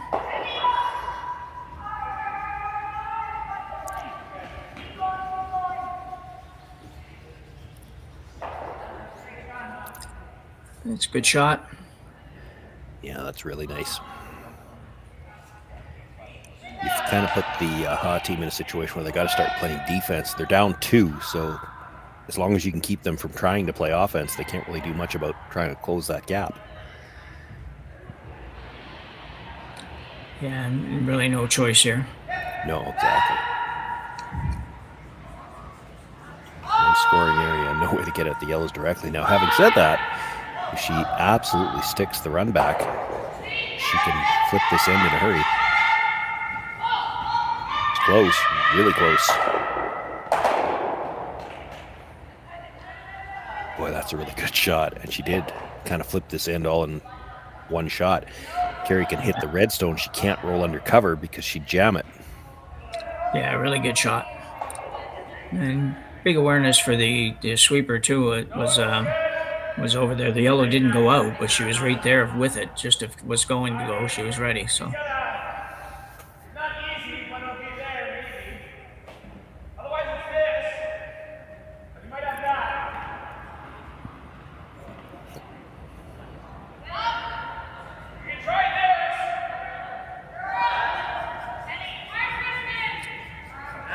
Work this one.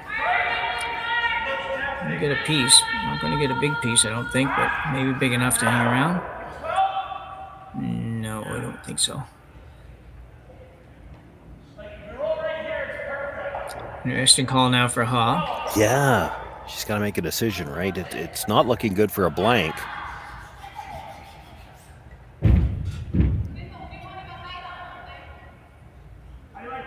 And so it looks like she wants to play the come around, and then the decision is, well, which one do you come around? They're both her rocks. She's likely playing for second shot right now either way. Yeah, definitely if she goes around the corner, definitely playing for center shot. Or second shot, rather. Thought she might come around the center, just try to bite the top of the 4, but...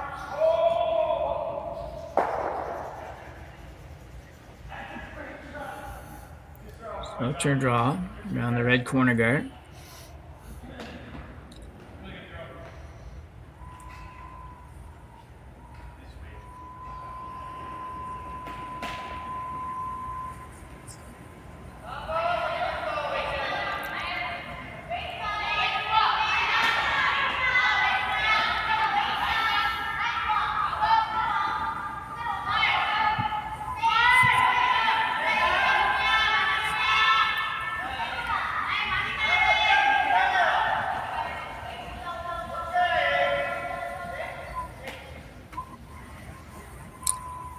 Oh, another short rock. Yeah. Needed that to at least be number 2. Yeah, there's no pressure on Einarson now at all. No tough decision to be made. She can just come around the middle. You bury that for second shot, it actually forces Kerri to think a bit about what she wants to do here. Yeah, exactly, yeah. There's some risk. Sitting 2 already, not much risk.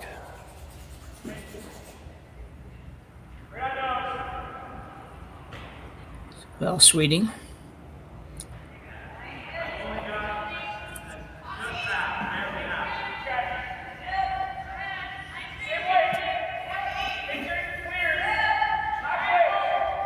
Sweeper's on this one right away too, but I think she'll get there.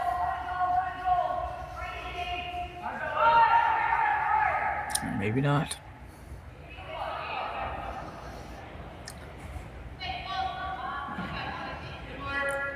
You could probably split this and sit number 2, number 3, but... Yeah. Mind you, if you're worried about just sitting 2-3, you could just hit third shot. Or second shot, I guess.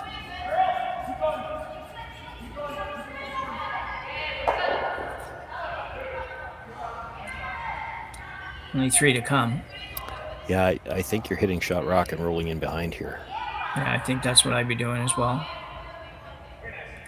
Just might not be enough time to throw the other shot and then try to figure out how to get rid of what's left.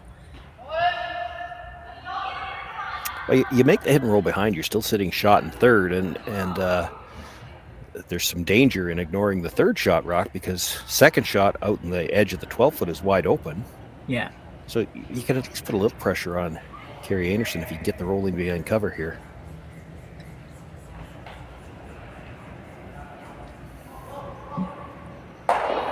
Him delivers this one.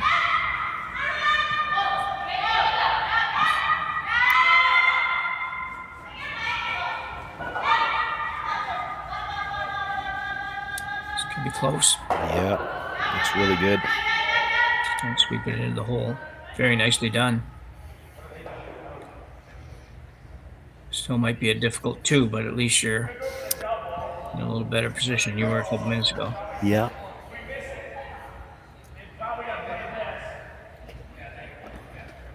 Well, and Kerri's got to be careful here.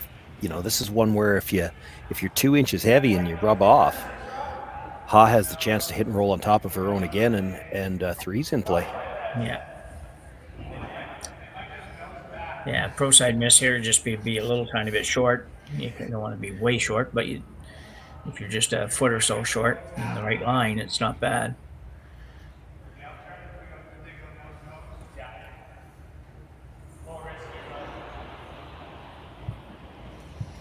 So Einarson.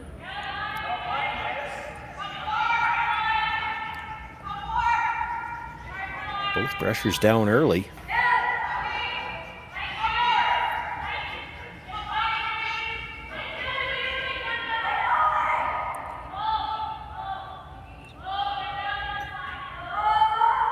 Might have overswept it a little bit. Yeah, they did. Be a mistake they won't be very happy with. No. They did exactly what you said. They almost didn't roll very far enough, and they may not have rolled far enough to make the hit and roll inside, but it's certainly a lot better. Yeah. A bit shorter. Even if she just gets to the nose of it and taps it back, 8 inches, she's probably sitting 2. Yeah. And it's pretty risky to try to play any weight at it.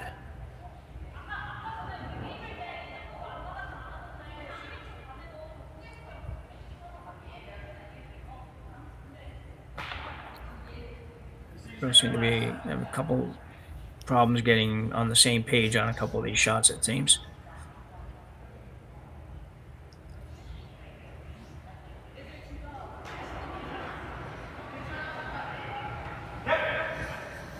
If she could get to the inside corner of this, even if she doesn't move it, even if it leaves the yellow sitting shot for now, or second shot, I guess it would be, but gets to the inside corner, there might be something off that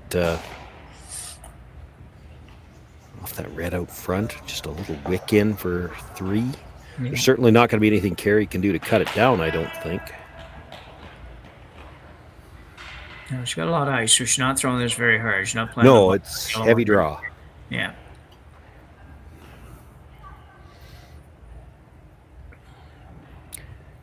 We have seen her a couple of times on this out turn, this very similar path. She does not tend to throw these wide. No. Let's put it that way. That's maybe the nicest way to say it.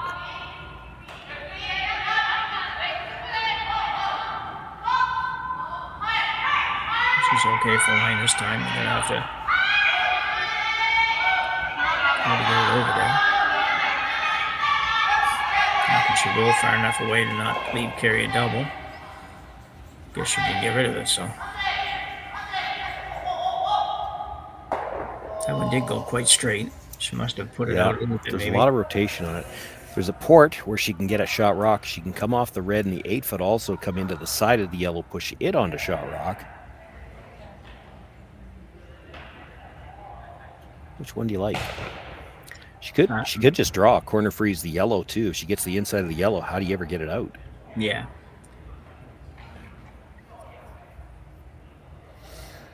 Yeah, since she doesn't really have to take any risk of on the red that's in the hole, but it does look pretty much wide open, and it's a style of shot that Kerri likes to play.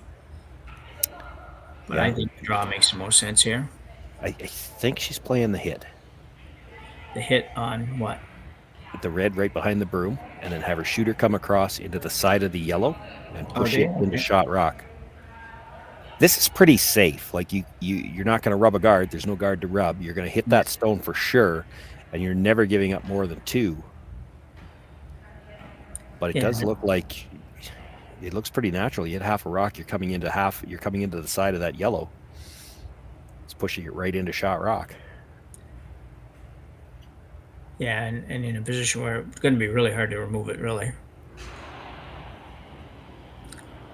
Yeah, so you're right, judging by this. Hope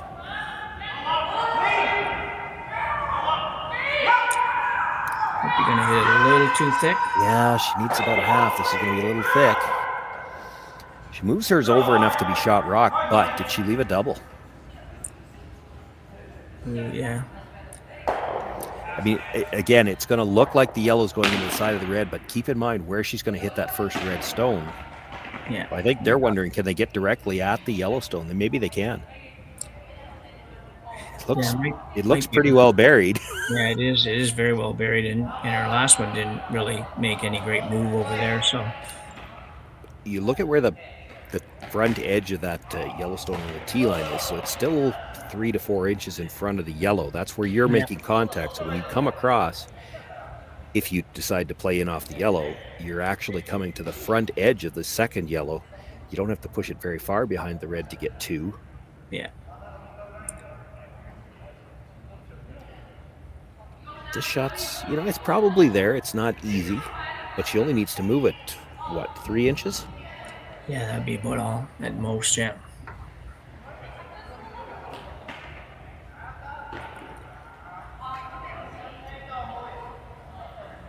I don't think if you're throwing just the weight that it looks like with the ice that they're taking, I don't think you're ever going to come off that outside one. She's just looking at the hit I was looking at now. Yeah. They're going to call their timeout, and I think this, if memory serves, this is their second timeout, so... It is, yeah. The coach can go to the bar after this. Yeah.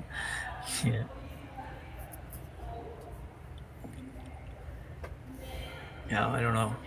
I don't know that you're going to look at that long raise when you. Yeah, no, I don't think I'm ever playing that. No, not to. You might get 2 if you make it perfect, but holy cow, it's pretty hard. You might give up 3 too. Yeah, the double that you suggested is pretty good to get at least 1. At least 1, and I think you're coming enough to the front edge of that second yellow that you'll push it. It probably touches the other red, but I think the yellow's going farther than the red. Yeah. I would like that far more than when they're looking at any kind of long raise like that they have here. The shot that they were looking at originally it's probably just there. I mean, you're coming around a stone that's not quite full 12 foot, but the stone you're trying to make contact with is back of the tee line, so you've got about 6 feet of space. Yeah. If you get to half of it, your shooter's not going to roll very far. No. You only need to move it about 3 inches. So, it's probably there. Yeah, I think it doesn't look easy from the hacks, for sure. No, It's going to look tough. Yeah, I would agree on that, but I agree too that it definitely can make it. I mean, it like you said earlier, it only has to move it about 3 inches, so really it just has to be a back 4 foot max draw weight. So, anything above that, it's not going to curl enough for you anyway. So, see what they decide.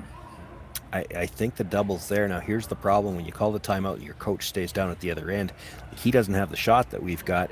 He doesn't know how flat that is. So I don't know that he's in a position to actually advise. I'm surprised he didn't make his way down to the other end. Yeah. It's like most curling clubs now, there will be screens on the inside, the overheads on the other end. Well, there might be. Yes, there might be. But regardless, still, to your point, it's even those are not always the most accurate thing to go by. No, overheads will tend to distort your angle a little bit because, of course, it depends. Every TV or streaming service sets up the camera to make it look like you're dead over top of the pinhole, but you may not be because it depends on the building. You've got to mount it to something. And, if you're a foot behind the tee line, for instance, that angle is ever so slightly distorted. Yeah, for sure. And that's the case in a lot of clubs because, like you say, you can't. You have to mount it to what's there. You can't Yeah. just automatically put it over the pinhole. The buildings weren't built with the thought of mounting a camera in mind. Well, no. So it does look like they've settled on trying this double. I think probably the best option of all of them. She does have to hit the first one fairly thick because you want to get to the front edge of that second yellow one as much as you can. Try to push it behind the yellow or the red. It's probably touching the red, but if you get to the front edge of the yellow probably goes farther than the red does. Yeah, the shooter will be shot rock. If you hit a little too thin, you're only going to get the one. Definitely has to curl. It's close. Really close. Makes the hit, comes across, does. That's a great shot. Great shot, and a great job by my partner to describe that shot. So Ha will get her deuce with a tremendous double on her last shot here. And we will go to the sixth end in a 3-3 tie.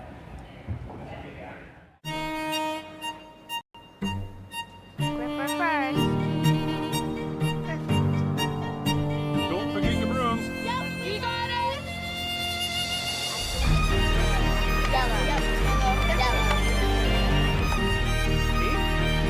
Come on. Okay, well, what do you got? You got one, you got two, you got... Just one more throw, please. You make moments like these possible. I don't remember a time when curling wasn't a part of my life. When I wasn't putting in the sweat and hard work to be the best that I can be. Clocking in the time, the effort to practice day in, day out. Curling is more than just a game. It's a family, a community. And when it's time to play, I know I'll be ready. Hardline, supporting hundreds of our next generation athletes.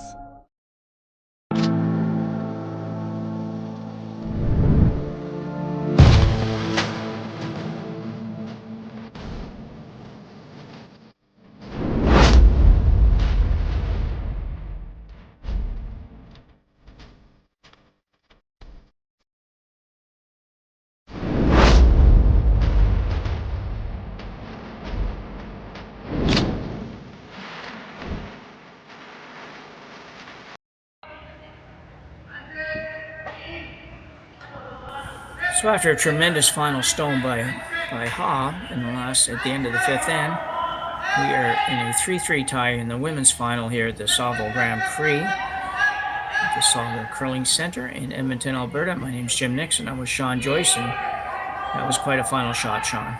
Yeah, it was. I'm just looking at the scores in between ends too, and I'm trying to figure out, is the men's game a predictor of the women's game, or is it the women's that's the predictors of the men's game? Because the team that started out with the hammer in both games was down 3-1 playing the fifth, and both of them got a deuce. We're tied up in both games in the finals. You can't ask for more if you're at the Saville Center watching these two finals. It's two outstanding games. Figure out who's going to be done the sixth end first and see if they match each other again. Yeah. So I was going to ask Lee Seungyoun Kim to play the intern draw on the red one. Indicating a little high, a little heavy probably here. Yeah. Quite a bit heavy. Might hang around, but it's way back there.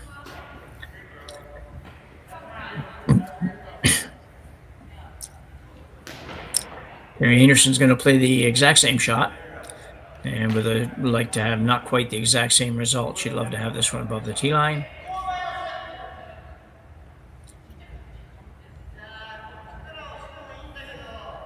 Sixth end, always a good end to score.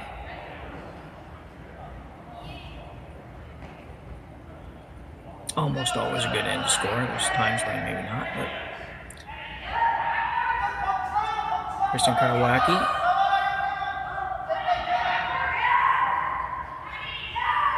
Well, Sweeting has the job of trying to keep this straight. And they will just sneak by. Yeah, you could just kind of tell by the body language. They didn't really want to go, but they had to go to get it by. It ends up right on the button, maybe a little deeper than they would have liked.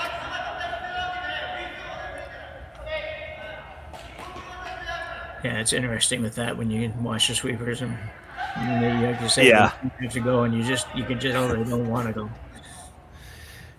Had to get by though. You rub, it's a chance for the hit and roll underneath. Yeah.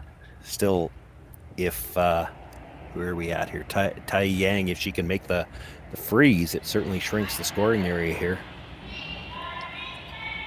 If she can get it right to the face, there's always runbacks later too, so it's a big shot here. Tough to get right to the face. You saw how tight by the guard Kristen Karwacki was, and this line's close. This is very close. Well, that's a great shot too.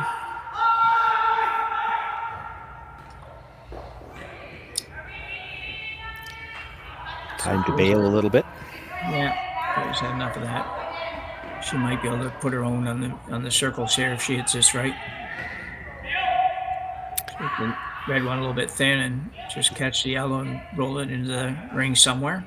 Yeah, if you're really greedy, you hit the red one maybe half, come across the top of the yellow, push it into the rings, but roll with it and stay guarded. How greedy is that? Well, you got to be thinking. Well, I'm thinking this is overcurled for that. She's on the wrong side of the red. Joanne, I think it's fair to say, having a little bit of a struggle in this one. Did the job, but certainly wasn't where they planned on hitting it.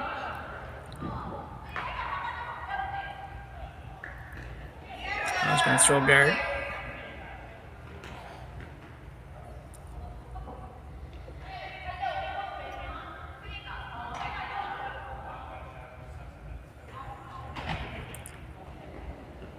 This team out of timeouts now, so they're on their own for the last three ends. At least I assume that. I assume they only have 2 timeouts. That would be them. I believe so.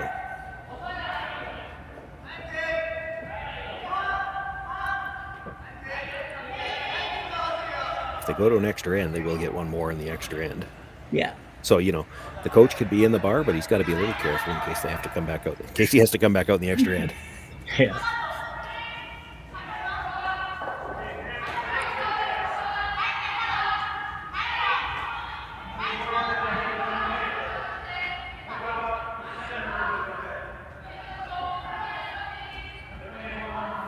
It's going to be a good guard.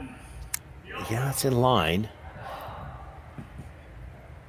I'm thinking we're going to see the double peel here. Yeah.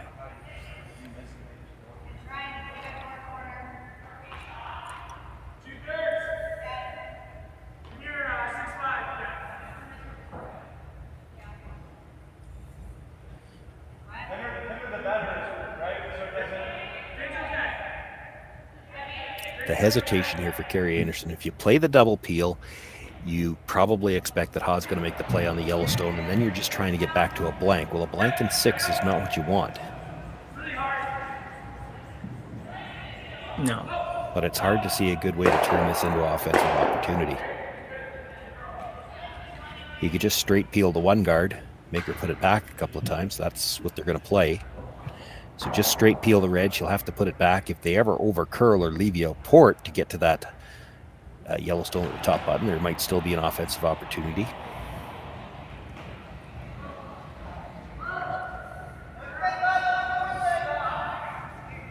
She's going to get the top one for sure.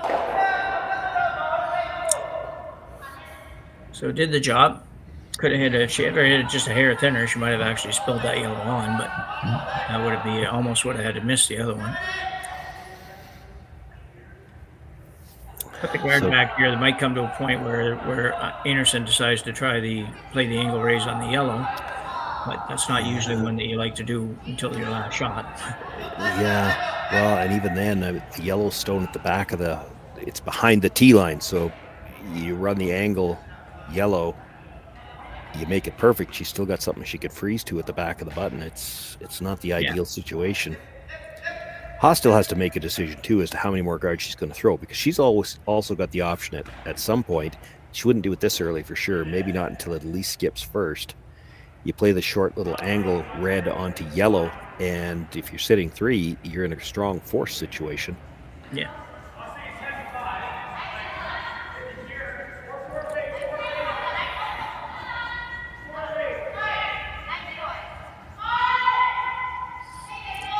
And Kim throwing this one, the third stone for Team Ha. Everybody's sweeping it. Yeah, she's got to close the port. If she leaves the port on the out turn, she might be able to get at that stone. That's good brushing. I think there is a port. It's not a wide port. No, it's got a curl to make the port. Let's put it that way. Yeah, I'm looking just. Yeah, if I look at the overhead, it looks like you've got a reasonable amount of distance between the two. So yeah, you do. Yeah, workable. But yeah, I agree. Right. Not an easy port. I wonder if this is one where it helps that it's Val coming through, so it's her in-turn. Yeah, she'll get a little bit more curl. Yeah, and she's throwing from the other hack, so she's throwing from the better hack to go at this one.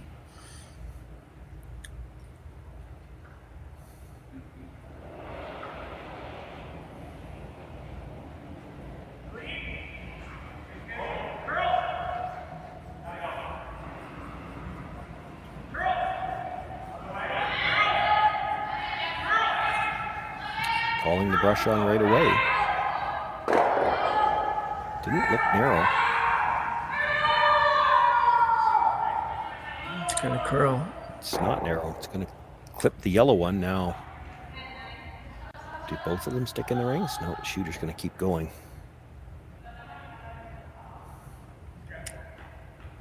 So another interesting situation for Ha, with only 3 rocks to come.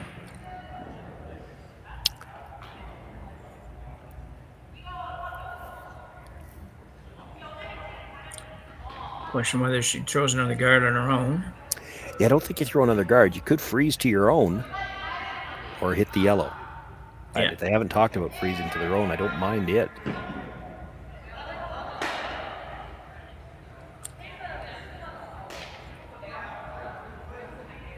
If you freeze to your own, what does Kerri do? She might have to deal a guard, I guess, eh? Yeah, she probably peels the guard, yeah.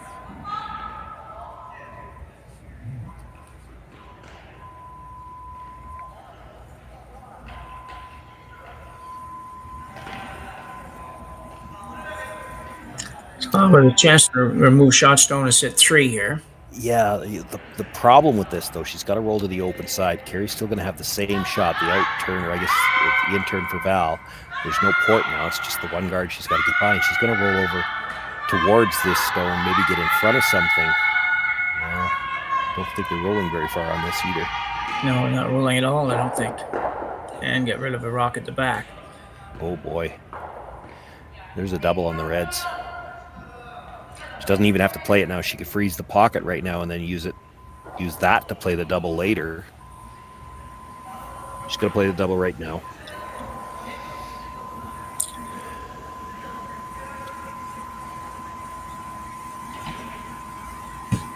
Two ways to make it, really, too. You can hit either stone first.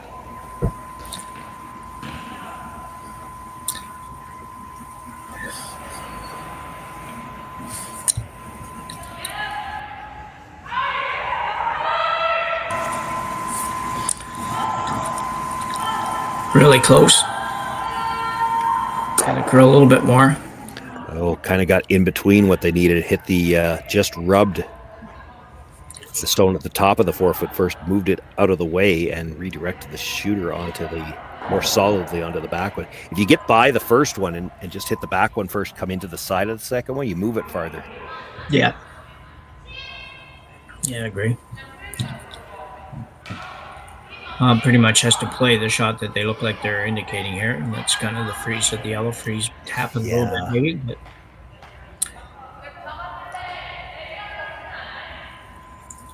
yeah, I don't think I'd be too worried about tapping it just yet either.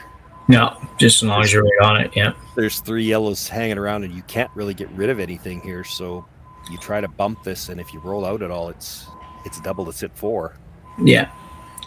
You play the freeze, you won't be shot rock, but you're going to have a shot with your next one.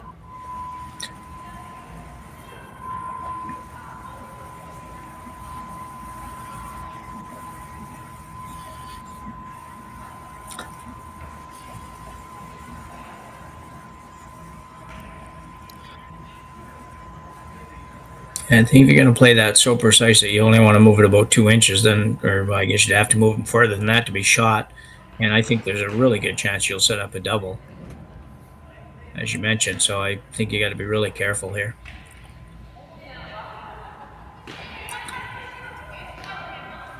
Yeah, it's all those biters around that kind of dictate you can't really go after this too hard. The freeze is safer. Yeah. You make the freeze here, it eliminates those 2 yellows around the outside. Still not a lot of room for Kerri to try to score 2, and you're still going to have another shot. Yeah. Try to move that shot rock.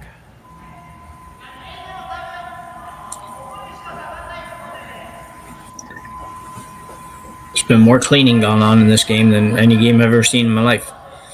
In between shots, with the front ends are constantly going. Oh, you got to keep those guys busy. Well, you know, it's funny when we used to coach juniors would be like, hard to get them to keep doing that. And you're like, well, what else are you doing? You're not really doing anything else. I'm not asking you to exert a lot of energy here. Just clean it up a little bit. As a long-time skip, I'll say if you don't have those front, if they're doing something other than cleaning, then they might be giving you opinions, and you don't want that. Yeah. Just go clean something here. Yeah. The third now, figure out what we're going to play. Yeah. Seungyoun Ha here.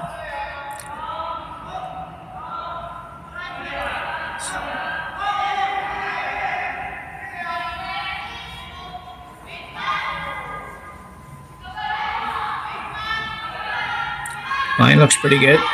Yeah.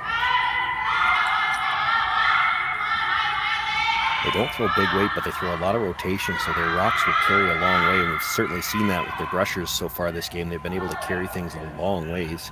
This has over curled. She does have a shot, though, on that out on the intern side. Yeah.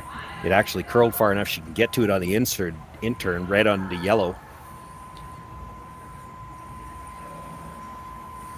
Yeah, it did. It went a long way, though. It curled a ton. Yeah. So it creates a problem now for Kerri. What do you do? Like, you can't come in for second without leaving a double. You're probably not real comfortable throwing a guard with last rock.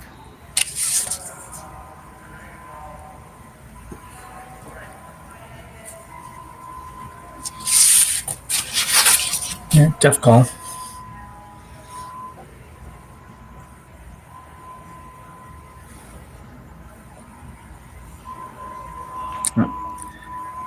Going to call their timeout. Could you ever get, and I'm not sure, could you ever get to the inside of the red stone and tap? So that's the tap they're looking at now. Tap red onto red, move it back, and then stay quarter frozen on the inside of that red. Coming on the intern? Probably would have to be. I don't think you can get there with the out turn. Yeah. I'm not sure you can get there with the intern for that matter.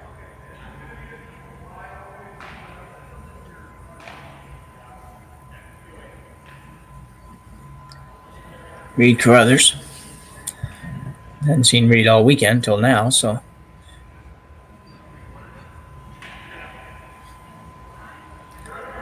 A tough call here. I'm not really sure what the right shot is here.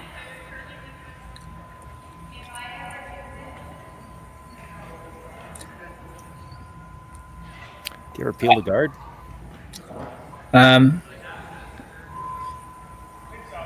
Yeah, what happens if you peel it? So if you peel it, the Koreans are going to make a, I don't know if they'd ever make a move on your yellow or not. Well, that's just it. Like, if you peel the guard, can they make a move on the yellow? Because it's pretty easy for them to leave a triple. Yeah. I don't know if they're talking about that, but that's what I'm seeing now. Peel the guard and dare her to leave the triple. That's what they're seeing too. Yeah. Yeah, they didn't appear to be talking about that, but they obviously were, just indicating what what the future shots might be in the house. The only other shot I saw was play the out turn round, come around, tap that red one back a little bit, and stay sort of partially guarding, and then you set up the next shot. It's a great shot if it's there. It's just hard to know for sure if it's there. It's there with draw weight for sure, but anytime they throw a little bit extra, it doesn't seem to want to curl. Yeah, exactly, yeah. So Einarson now will play the peel.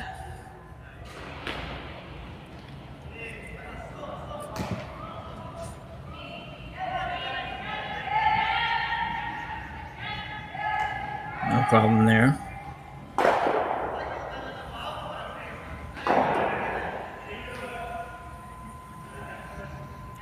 Well, decision time for Ha, really. You could play the red onto the yellow, but if you leave it a triple, you're going to wish you hadn't played it. There's no shot for more than 2 if you don't throw. And it's a tough shot for 2. She's got to draw to what she can see the button. You could actually throw a guard on that other side of center and take that away. Yeah, and I think the red on the yellow, it looks to me when I'm looking at it, you got to hit probably, what, a half a rock on the outside and no more than that. So you just looks on the overhead. That's what I'm thinking. Yeah. And then I don't know what that does. I think it leaves it pretty much leaves a double for sure. It leaves a pretty easy double in the middle, so you'd have to throw it quiet enough to hold your shooter, and that's hard. Yeah, yeah.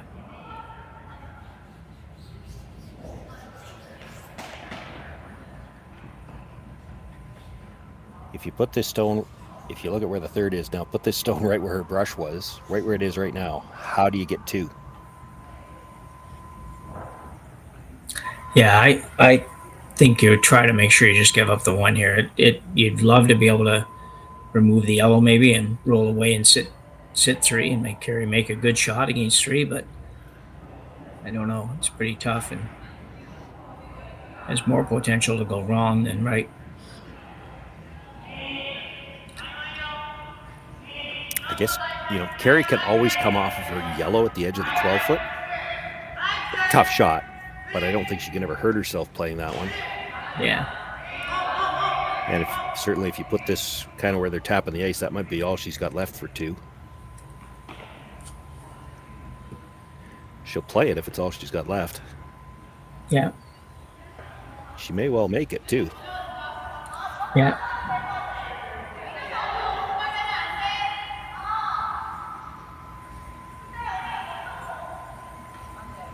Yeah, it would be hard for her. I was just looking to see if there's any way that she could end up giving up points that way, and I guess there maybe is, but it would be very, very, very unlikely. You'd have to hit almost the bottom half of the yellow and have both rocks roll away and have red sit there and get 1. But yeah, I think if you're hitting the bottom half of the yellow, it's going straight into the red. Yeah. So looks like a guard coming for Ha. Something in the top of the 8-foot, sort of a guard. Just trying to make the draw for 2 really tough.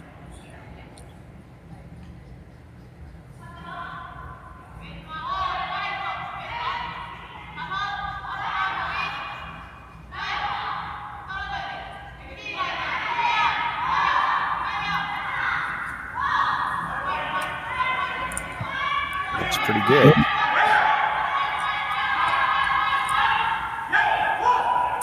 Well, I think it's pretty much where they wanted it. Maybe not 100%, but pretty close. Kerri definitely having a look at the hit and roll. Yeah, she might have left her room to get to the edge of the button with the draw. It probably needed to come another 6 inches and curl maybe 2 more inches off the line. Yeah. Yeah, because, basically she's got to draw to the 4-foot here. And yeah, if you look at where that red stone is from the hacks in, she just needs to end up edge to edge with that red, but she's going to have to put it right on the tee line.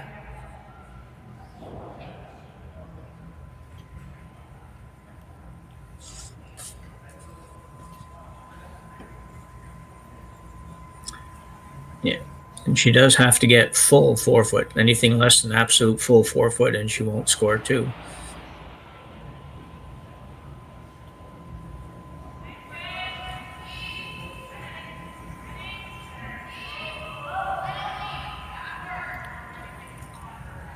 That little wave would indicate they don't want to sweep. Yeah, it looks like it's coming down pretty good to me, though. It's got a curl. Nah, I guess it's not coming down that good either. Be close. Not quite. Well, a heck of a try by Kerri Einarson here, but she will pick up 1 point in the sixth end to take a 4-3 lead after 6. 2 ends to go here at the women's final in the Saville Grand Prix.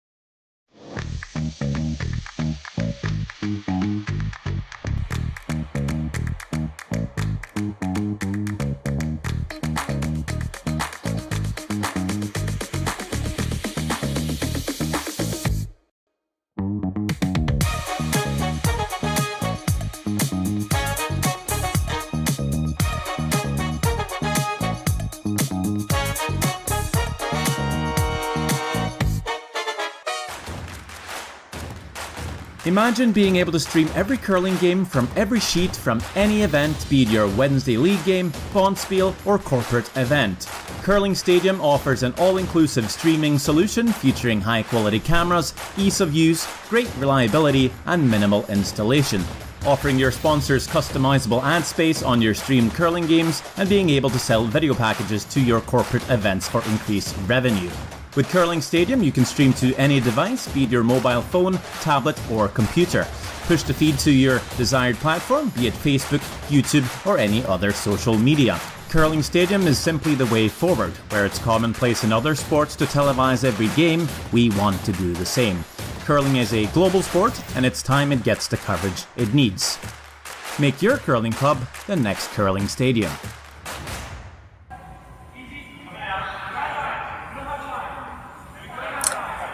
Well, 2 ends to go here. Kerri Einarson coming away from the sixth end with a 1. Very interesting, but quite long end, Shawn, but a lot of good shots, a lot of interesting situations there. Yeah, there were some angles set up. It kind of forced them to take some time to think about that. But we, in the end, and I said it during the break, we should have known that was coming because over our next door, Corey Dropkin picked up a single in the sixth end. So they've continued to mirror the results in these 2 finals. Dropkin starting out without last rock has got a 4-3 lead over Maeda. Maeda with last rock in the 7th, just as he had in the 1st. And same situation here. Yeah, that's just we need some betting odds on that one. Talk to Schmel about that.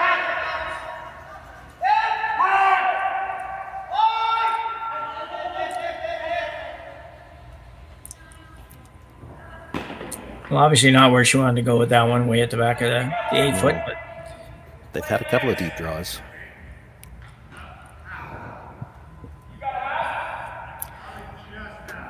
Well, I've had the good fortune with the 2 games I've called today. I've seen 7th ends that look like this in both games, and it's an interesting situation because you see the team without last rock here is trying to force a single. And honestly, they'd take a single either way. They'd take a steal or force a one. If they steal, they're up 2 coming home. If they force, they've got the hammer coming home. Either one's good. They probably don't want to see a blank. No. But you do have to be a little careful if you play too aggressively for the force. I say this somewhat tongue-in-cheek, but I've seen it happen, and we saw it happen this morning, Jim. The game that we were doing, you try too aggressively to force a single here in 7, and sometimes you could force the other team to score 3. And so Ha has to be. She might like a blank, but she has to be open to the possibility of being forced to go onto the offense here. Yeah, that wasn't a good run for Kristen there. No.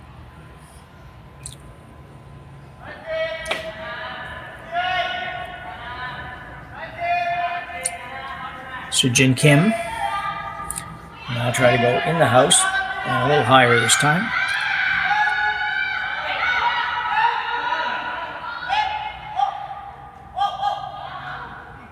This one might also be a little bit heavy sometimes. Yeah. Quite a bit heavy.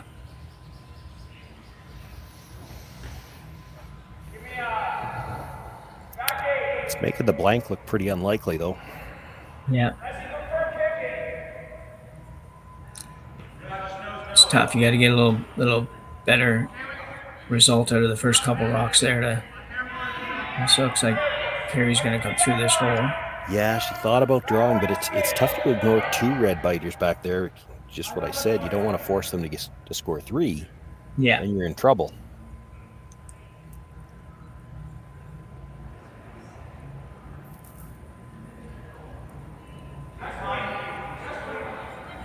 You can definitely make the port here. I don't think you can make the double. Certainly not playing from the out-turn side. Maybe if you played the in-turn. This one's going to be on the guard, I think. And that was the 5th stone of the end. So decision time for Ha.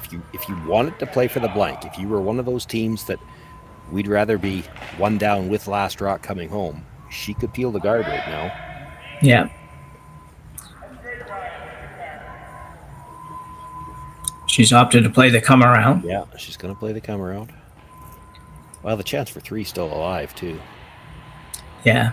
And if you do peel the guard and Kerri decides to just draw down to the back one for starters, then it might make it a little bit difficult to bring those ones into play. Well, it's hard to bring those rocks to the back and lead foot and pull foot. Yeah, if you peel the guard and she comes to the back once, you're just blasting. You're definitely playing for the blank then. Yeah. So Tae Yang here. Hi Yang. This one looks really good. We'll sneak it by.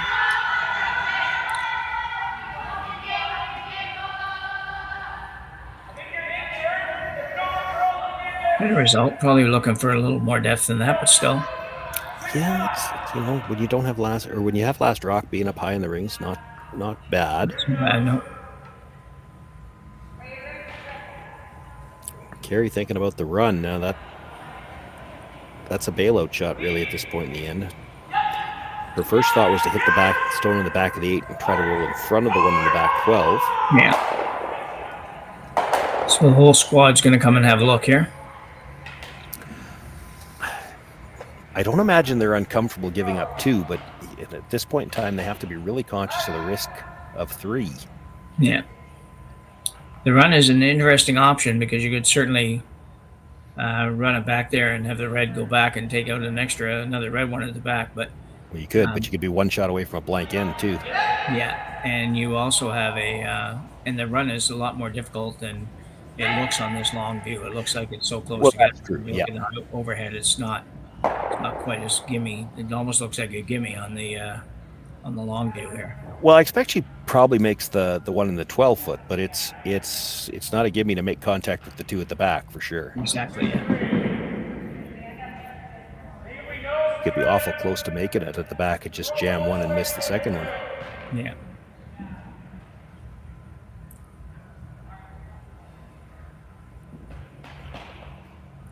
Einarson does have 1 timeout remaining, so she will try to hold that. Usually you like to keep that extra one in your pocket until the last end. And it's really early in this end anyways for this, but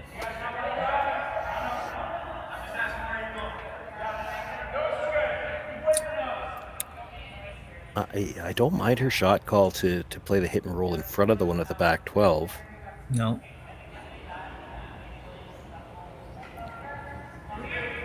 Probably to go after it all, she's probably she's going to lose 1 red, either her shooter or she blasts it out off the one at the back, and then for the time being at least it's only looking like 2. She might just leave it there and go around the corner again. She might. That'd be the concern, except that this will be shot rock. Yeah. Oh yeah, agreed. Now it's shot rock well at the back. She could still ignore it for now and worry about playing it later. Yeah.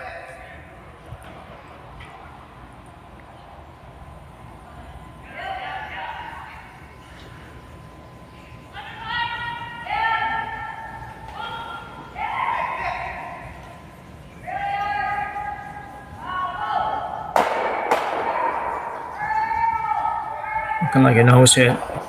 Yep.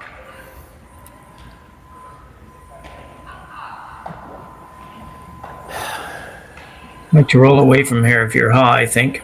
Yeah. Would you ever freeze it? No, I don't think.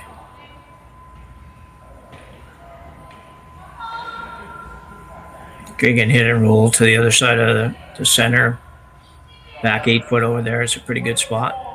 Use Kerri with a lot of stuff to think about.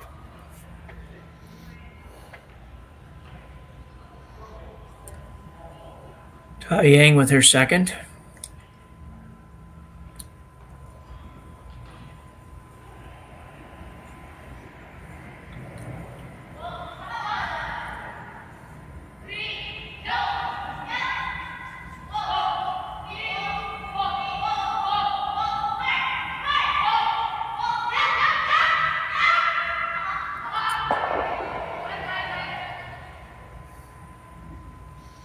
That's a really nice roll. There's a double at the back. I think if you make it, you're still shot rock. Yeah. But then you're definitely far enough back that she might freeze. Yeah.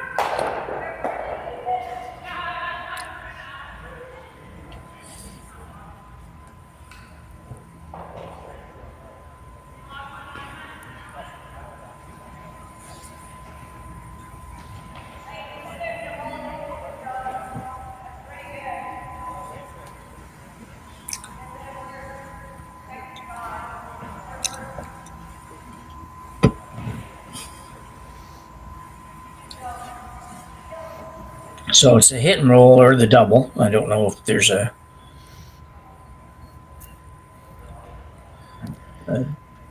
definite on this. I'm not really sure exactly. I think the double's definitely there, and yeah, I think you want the double in front of it.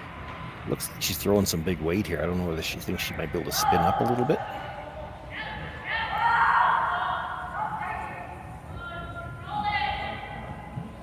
It might be going to curl a little too much even for the double. Came up a little more than what she'd like.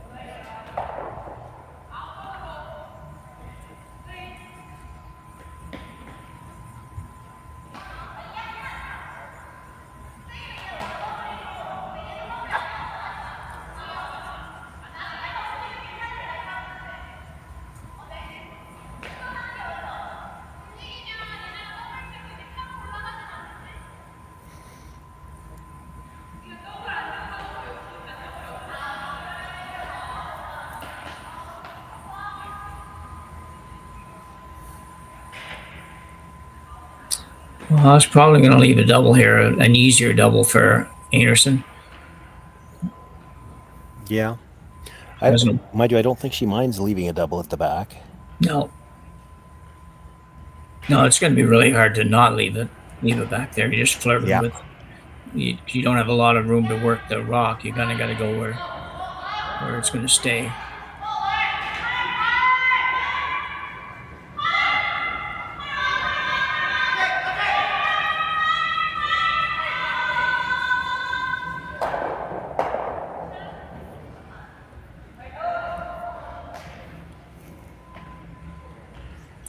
So that's basically what she was planning on that shot. Yeah, left her the nose at double.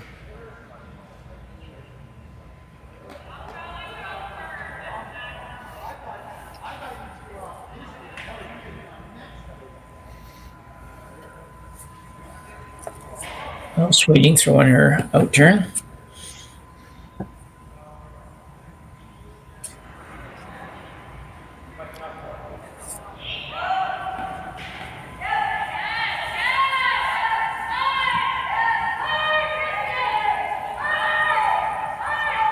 This one looks pretty good. Very nicely done.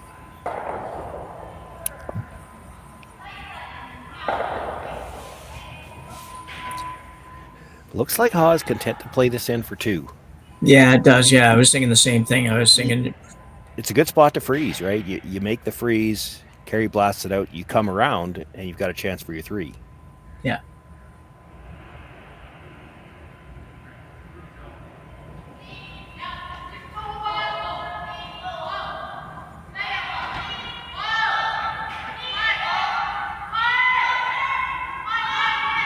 Just trying to roll a little bit away from the guards, and she's going to do that. That's very nicely managed, that shot.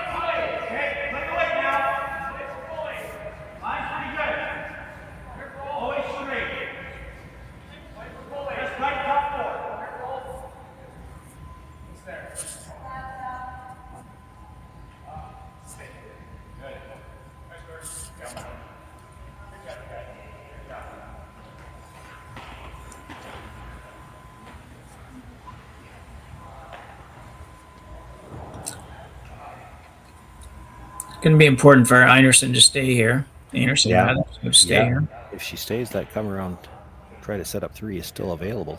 Yeah.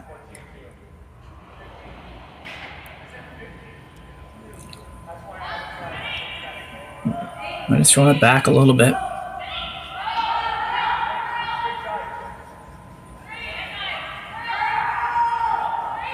She's going to be okay.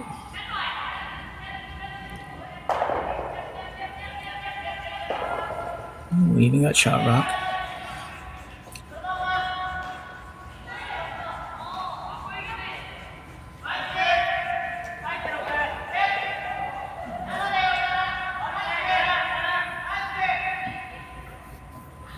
Same comment for Ha.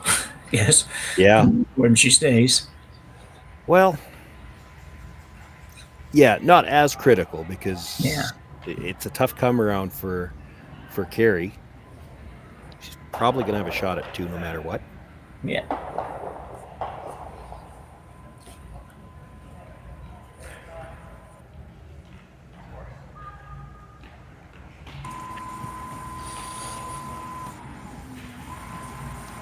I will say that, the bad news for Ha is that right next door, Takumi Maeda got forced to a single point. So if they continue to mirror, she's only getting 1 here.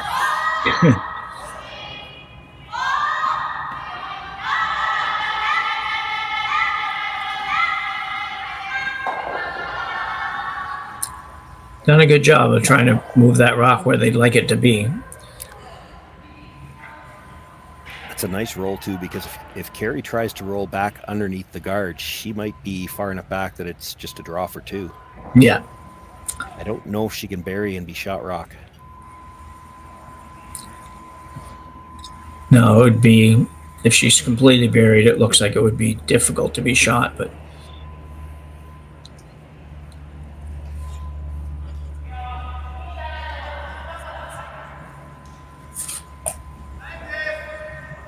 out turn hit for Kerri Einarson.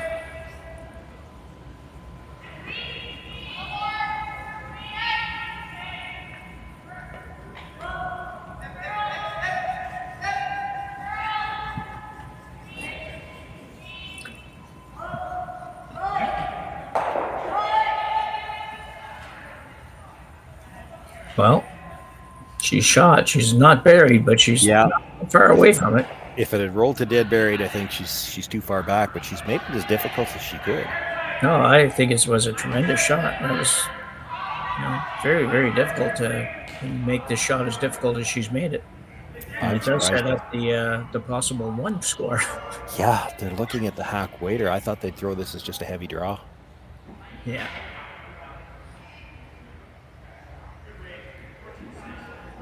You only need to move it 2 inches. Yeah. But you have to hold the shooter. That's the key.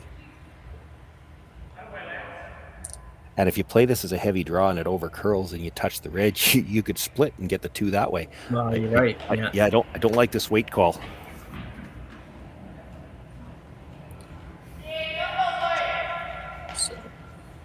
Seungyoun Ha.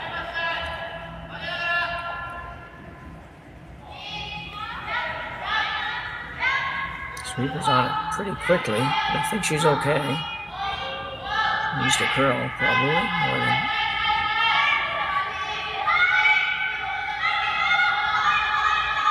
Wow, that finishes nicely coming in. Yeah, very nicely done for Ha and team. So they will take a 1-point lead to the 8th end here in a very exciting women's final. And we've broken the string as we wait and come back for the 8th end.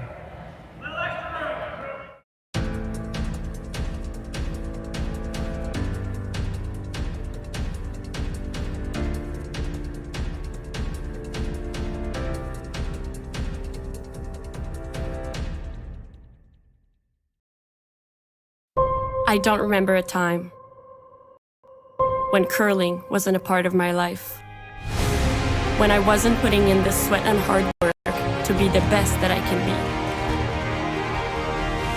Clocking in the time, the effort to practice day in, day out. Curling is more than just a game. It's a family, a community. And when it's time to play, I know I'll be ready. Hardline, supporting hundreds of our next generation athletes. For over 20 years, the Sandra Schmirler Foundation has granted more than $9 million to hospitals across Canada for life-saving equipment for premature and critically ill babies. In the past 4 years alone, $4 million has been granted thanks to the curling community's incredible. So we're back for the 8th and possibly final end of the women's final here at the Saville Grand Prix. I think it's always an interesting end when a team is up one without. And how hard do you go, Shawn, to steal? Well, you know, I've had different teams. I've talked to a lot of teams over the years doing commentary with this, and it's always interesting to hear how they want to approach it. But I do know there's a lot of teams that feel when you're one up like this, you almost have to play it like a hard steal, because if it's really tough when you've got the 5 rock free guard zone and the team with last rock is determined to try to score. It's really tough to stop them. So you almost have to play it like a hard steal in the middle. If you get enough play in the middle, at the very least, you might get a force. But you know they're throwing one guard. They might even throw 2. And if they play really aggressive towards the corners, it's tough to stop a team from scoring. Yeah. That's my thoughts as well. That's usually the way I would approach it. Just, like you say, sometimes that changes halfway through the end. Yeah. But at the same time, you've got to have a little bit of a plan here. It can go sideways really quick.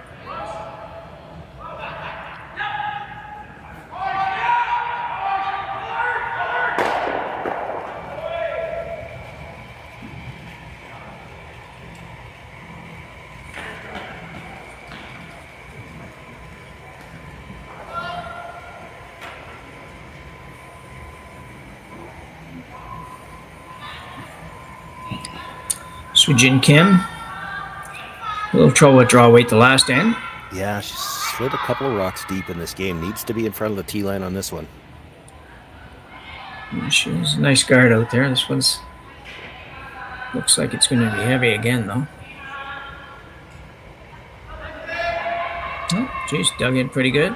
Yeah, the weight wasn't bad. It just didn't curl. She only got about half under.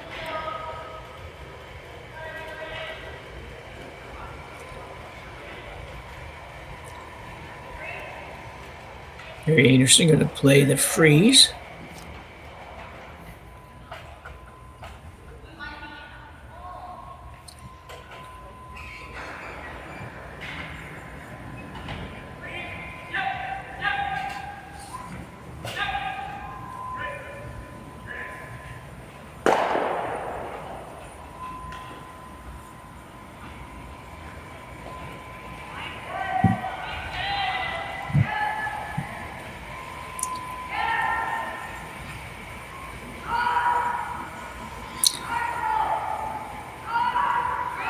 Kristen Karwacki looks maybe a little light on this.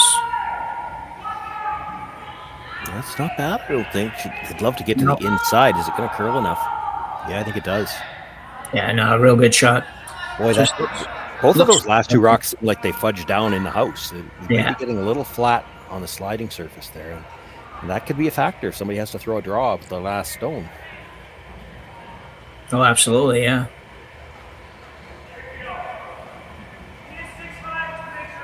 So I was going to throw a guard.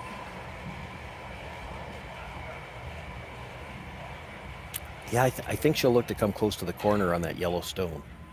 Oh, okay. But short's the miss for sure. Taeyang.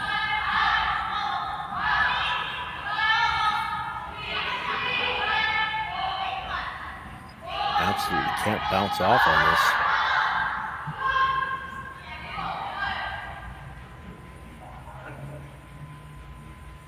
Uh-oh. Yeah, just a little strong. Bounces off and leaves the double.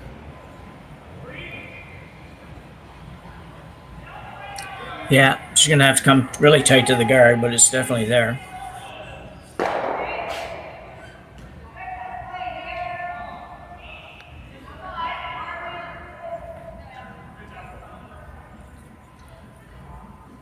She's got the shot you just saw her talk about on the yellow too. Play the corner of the yellow, roll a shooter behind the corner.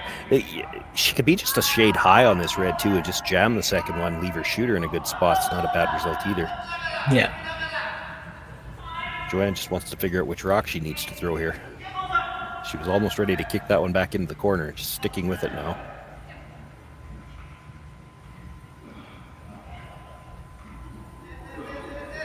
Nose hit makes the double. Sorry, Jim. Yeah, no, that's okay. Outurn hit for Joanne Courtney. Nose hit makes the double, and if she's just a sliver high and just jams it, she could have angles both ways on that redstone. That's not bad either.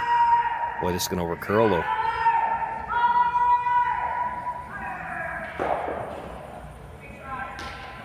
Yeah, she gets away with it, though. I know, it's hard to believe you could ever hit that one and not hit the red one. Got away with it because she left a good angle on the yellow onto red. And Seungyoun Ha can't really do anything about it. Like, she can't play anything on those yellows without putting it onto the red. No.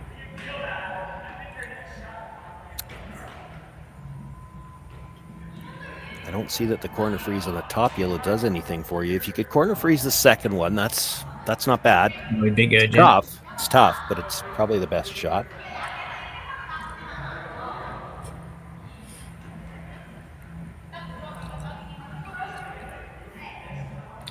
Yeah, those lined up very nicely for Einarson. Yeah, well, and if she ever gets a chance to play it, everything's rolling towards the corner guard, too. Yeah.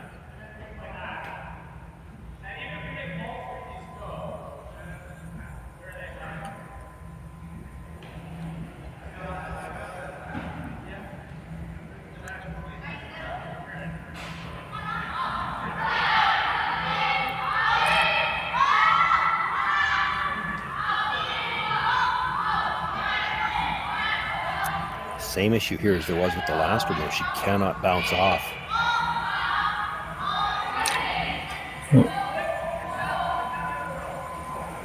Well, that's a pretty darn good shot, though. Yeah, it bounced a little bit, but not so much that she's out into the open. That's pretty good. Actually changed the angle just a little bit on that yellow. I mean, you probably still make contact with the red, but not as good as it was a minute ago. No, absolutely. Could try to put the yellow into the one that was just thrown.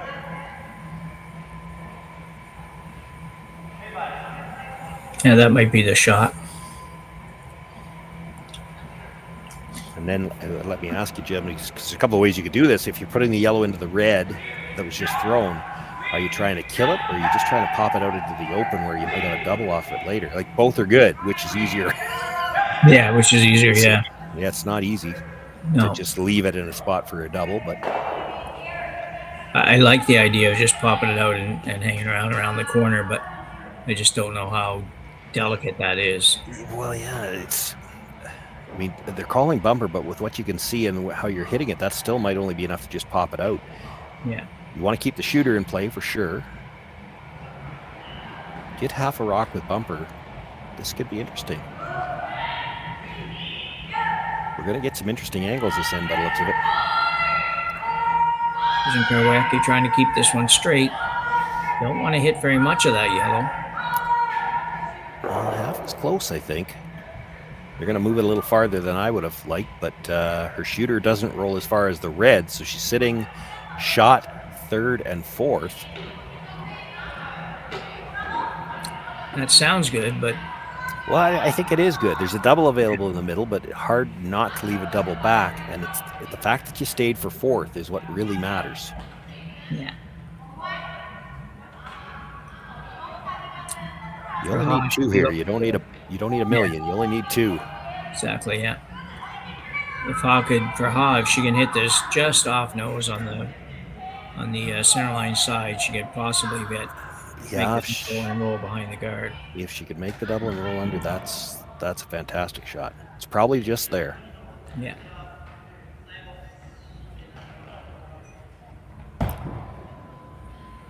You can hit on the nose and make the double. The problem is then you probably leave the double back and a roll behind the corner, and Kerri Einarson's in great shape after that.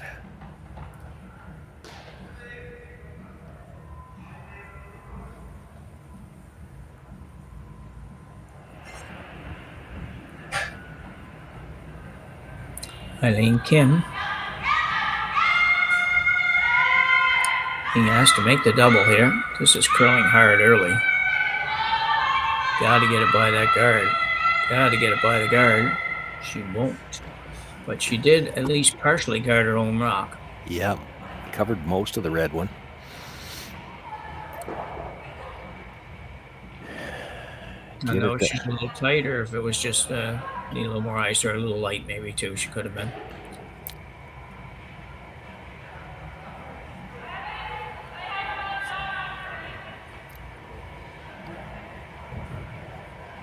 Can you get to the pocket with the intern? I think so. You'd have to get by that stone in the 8-foot.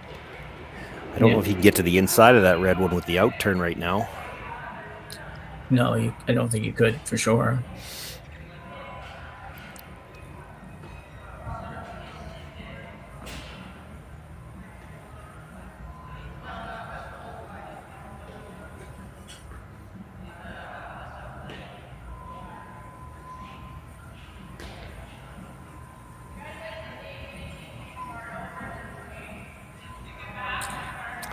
What if you tap the yellow in the 8-foot back about 1.5 feet and maybe just get ever so slightly to the inside of it so that your shooter sits in front of a wall of 3? Yeah, that's not a bad shot at all. And tough. Say, guards are kind of in the way for the draw line to do that. Yeah, and if you're going to do that, like you say, you'd like to roll a little tiny bit, but just a tiny bit. I don't think you want just to a put it where. tiny bit. Yeah, but, you don't. But the you guards need to access it. Yeah. Guards are kind of in the draw path to make that shot. So they've settled on the out turn. I guess it's going to be a tap. We'll call it a tap. I don't really know how hard they're going to throw it. It looks like probably about a half weight shot, maybe, or a board weight shot with that ice, but I don't think you'd want to throw it very hard. This side's tough.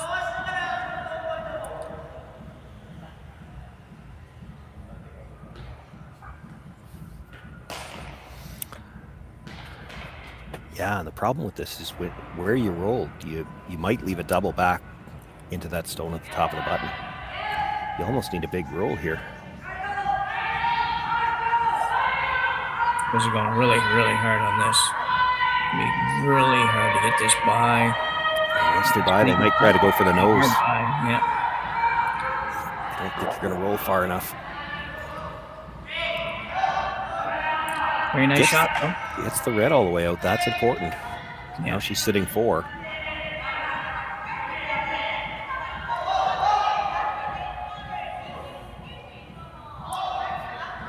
So with only 3 rocks each to come, I was going to be in. Definitely needs the double on this shot, I think. Well, yeah, I don't know. Does she? Like, you're not going to be shot rock off the double. You roll in. I'm pretty sure the yellow on the side's still shot. Holding her to 2 doesn't do you any good. No, I know. So do you ever just, instead of playing the double, do you ever just move it back and try to get a couple of rocks behind the tee line? You could. I don't know that you're going to go way over there. That's not going to help.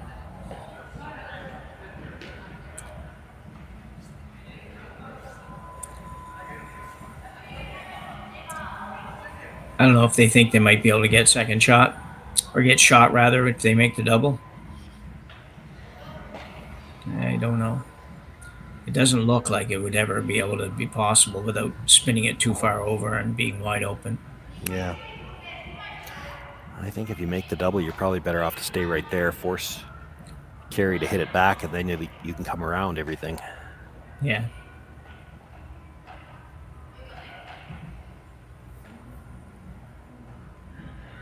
So, fairly quick decision, if nothing else here, for Team Ha.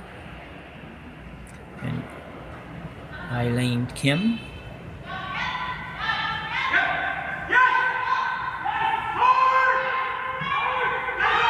Definitely close to making the double.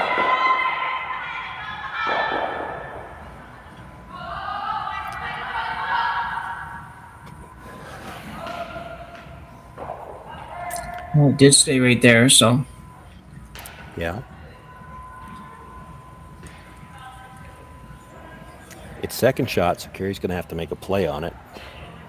She probably doesn't want to roll under. If she stays just fully open, it's probably the best spot for it, because Ha probably has to start looking at coming around, and then you'd have this stone to run back. Yeah, I think you're right. I think she definitely has to draw around in this shot, and if Kerri leaves this where she can use it, then that's going to make it tough for Ha. Yeah.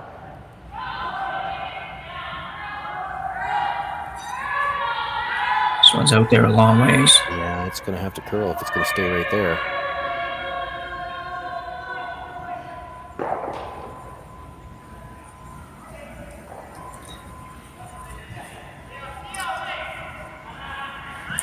Well, should be a fairly easy decision, though. Should be, but they're looking at something to hit, and I'm not sure why. No. I can't imagine that they'll end up with playing that shot. That's just like, why would you ever do that? You can draw it to probably even a better spot, and making the roll is far harder. At this point in time, it really doesn't matter whether you give up, 2 or 5, you still lose. Yeah. You have to get a rock into a position here that Kerri can't get it out.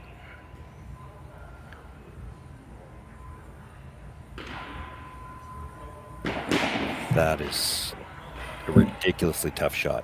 She's looking at playing the hit on the shot stone, trying to roll all the way across.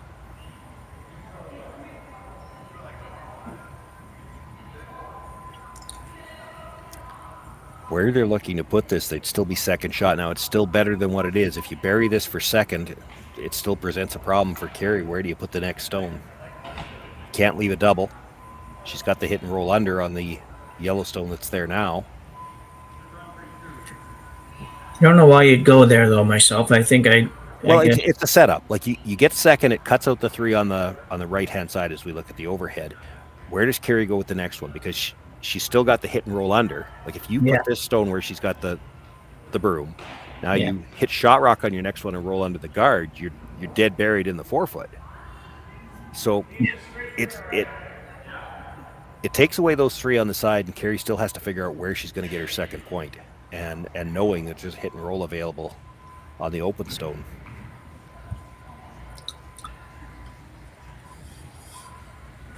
And I'm not sure where Kerri goes with the next one. She could just go around the corner guard and let her try to make that hit and roll. If she doesn't make it, she's going to have a shot for her 2.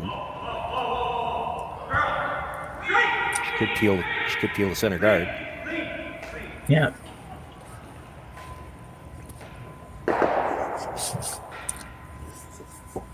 Yeah, which if she was only second shot is going to guarantee she's going to probably have a wide open hitter on the last one. She might have stayed, might be a double, but it might be definitely open.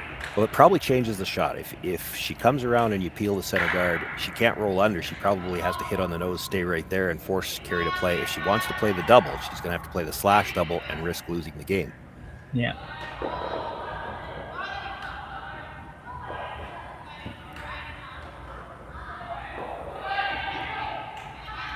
She'll be a little deeper than she wanted to be. Well, if it's shot rock, it's not the end of the world. Yeah. Changes the shot here a little bit for Kerri. She's going to have to make a play towards the middle now of some sort. Or the peel of the guard is still an option. Yeah. Might be the option. That's a very good shot by Ha. Couldn't have thrown it any better, really.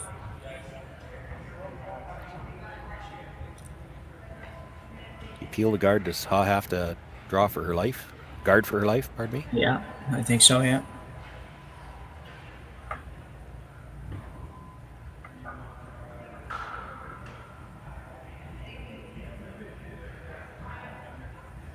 And Einarson will use her second time out. I think about it, the coaches are really close. just outside the door, outside the glass. 3 rocks to come here in the 8th end. It's been a tremendous game, really a tremendous game, a lot of fun. Really happy that so many people could take this one in. We have a great crowd watching and lots of interaction on the chat. So it's It's been good. My thoughts are you're either peeling the guard or could you follow it down with the intern, and you don't have to move it very far before you would have a shot to come off the yellow with your last one. Like if you move it, you don't have to be shot. Move it 6 inches and you'd have the in off on the yellow. Ha can't really do much about that. I mean, she could peel it out, but if she nose hits it, it just makes the in off easier. Yeah. Well, it looks like a decision's been made. Gonna peel the guard, I think. Yeah.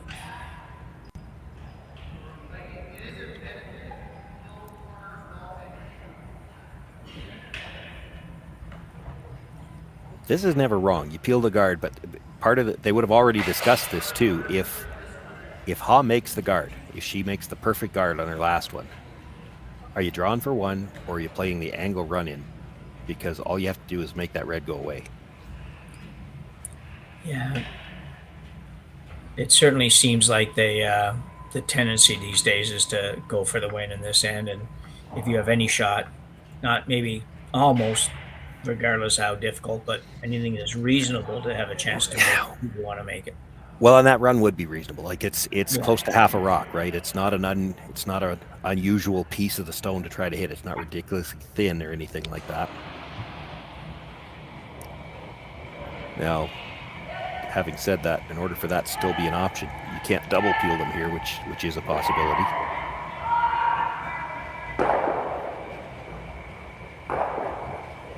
Catches the second red, but removes it from playing. That means those 3 on the side are still a factor. Yeah, for sure. I actually thought she might peel it the other way, just because I worried there about it might run it onto the yellow. This input. Too many jams on the other side. I think there's only 1 jam on that side. Yeah. Well, this is interesting. She doesn't want to throw the guard. Well, I might not disagree with her all the time, but she just threw the come around to put that rock right there, so she should have a really good idea how to make a really good guard. And I just think it might be tough to put this rock in a perfect spot. They're looking at coming around the corner too, but you've got to make sure your second shot. Yeah. I think I like the little freeze that they were talking about first better than that one.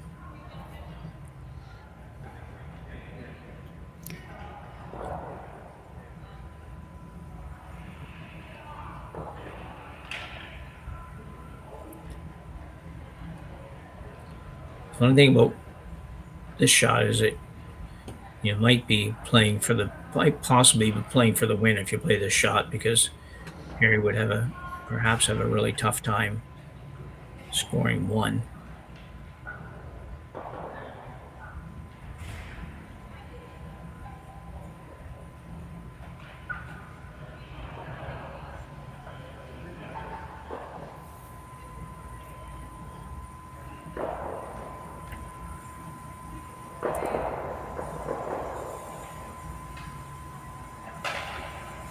Well, it's definitely an interesting call.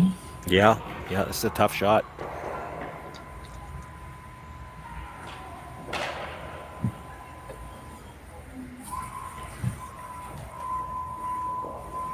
Just trying to decide if there's anything else she could play. I guess if she doesn't want to throw the guard, she could hit that Yellowstone and try to roll big to the other side of the 8-foot. It would leave an awkward angle for the double. It's still not the shot I'd want to be playing. Yeah.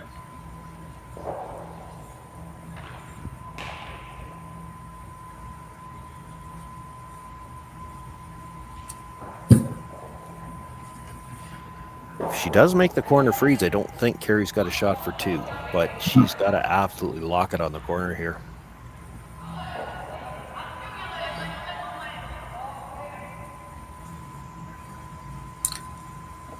Yeah, I would have went through a lot of shots in my mind before I thought of playing this one, for me anyways.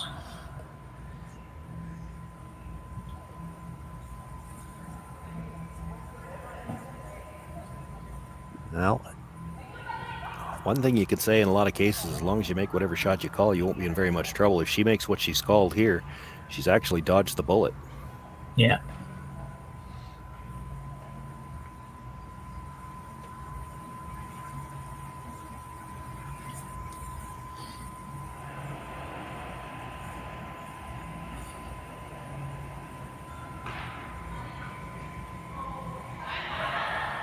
So it's on its way. Sweepers aren't doing anything yet. No, and this is unusual for them. They haven't touched this yet.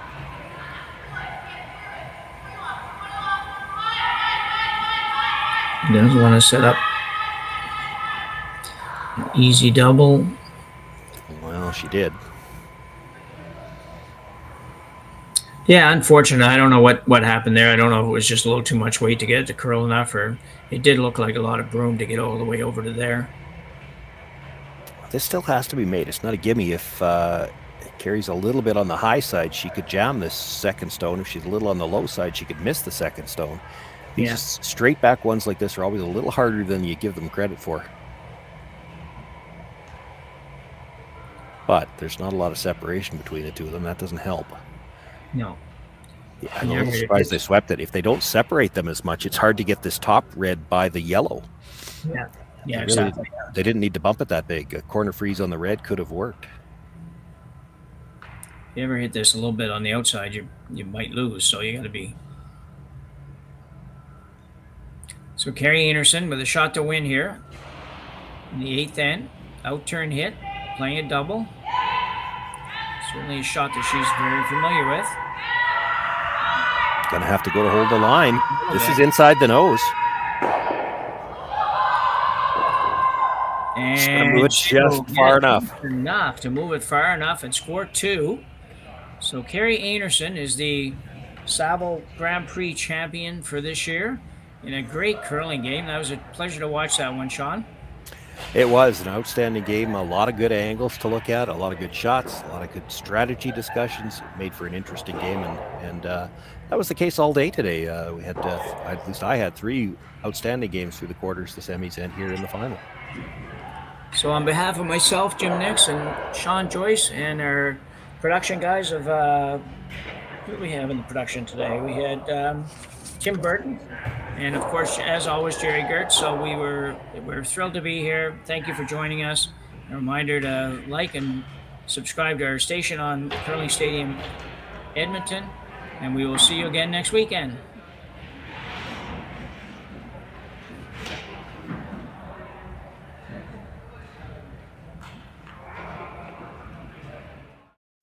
I don't remember a time when curling wasn't a part of my life. When I wasn't putting in the sweat and hard work to be the best that I can be. Clocking in the time, the effort to practice day in, day out. Curling is more than just a game. It's a family, a community. And when it's time to play, I know I'll be ready. Hardline, supporting hundreds of our next generation athletes.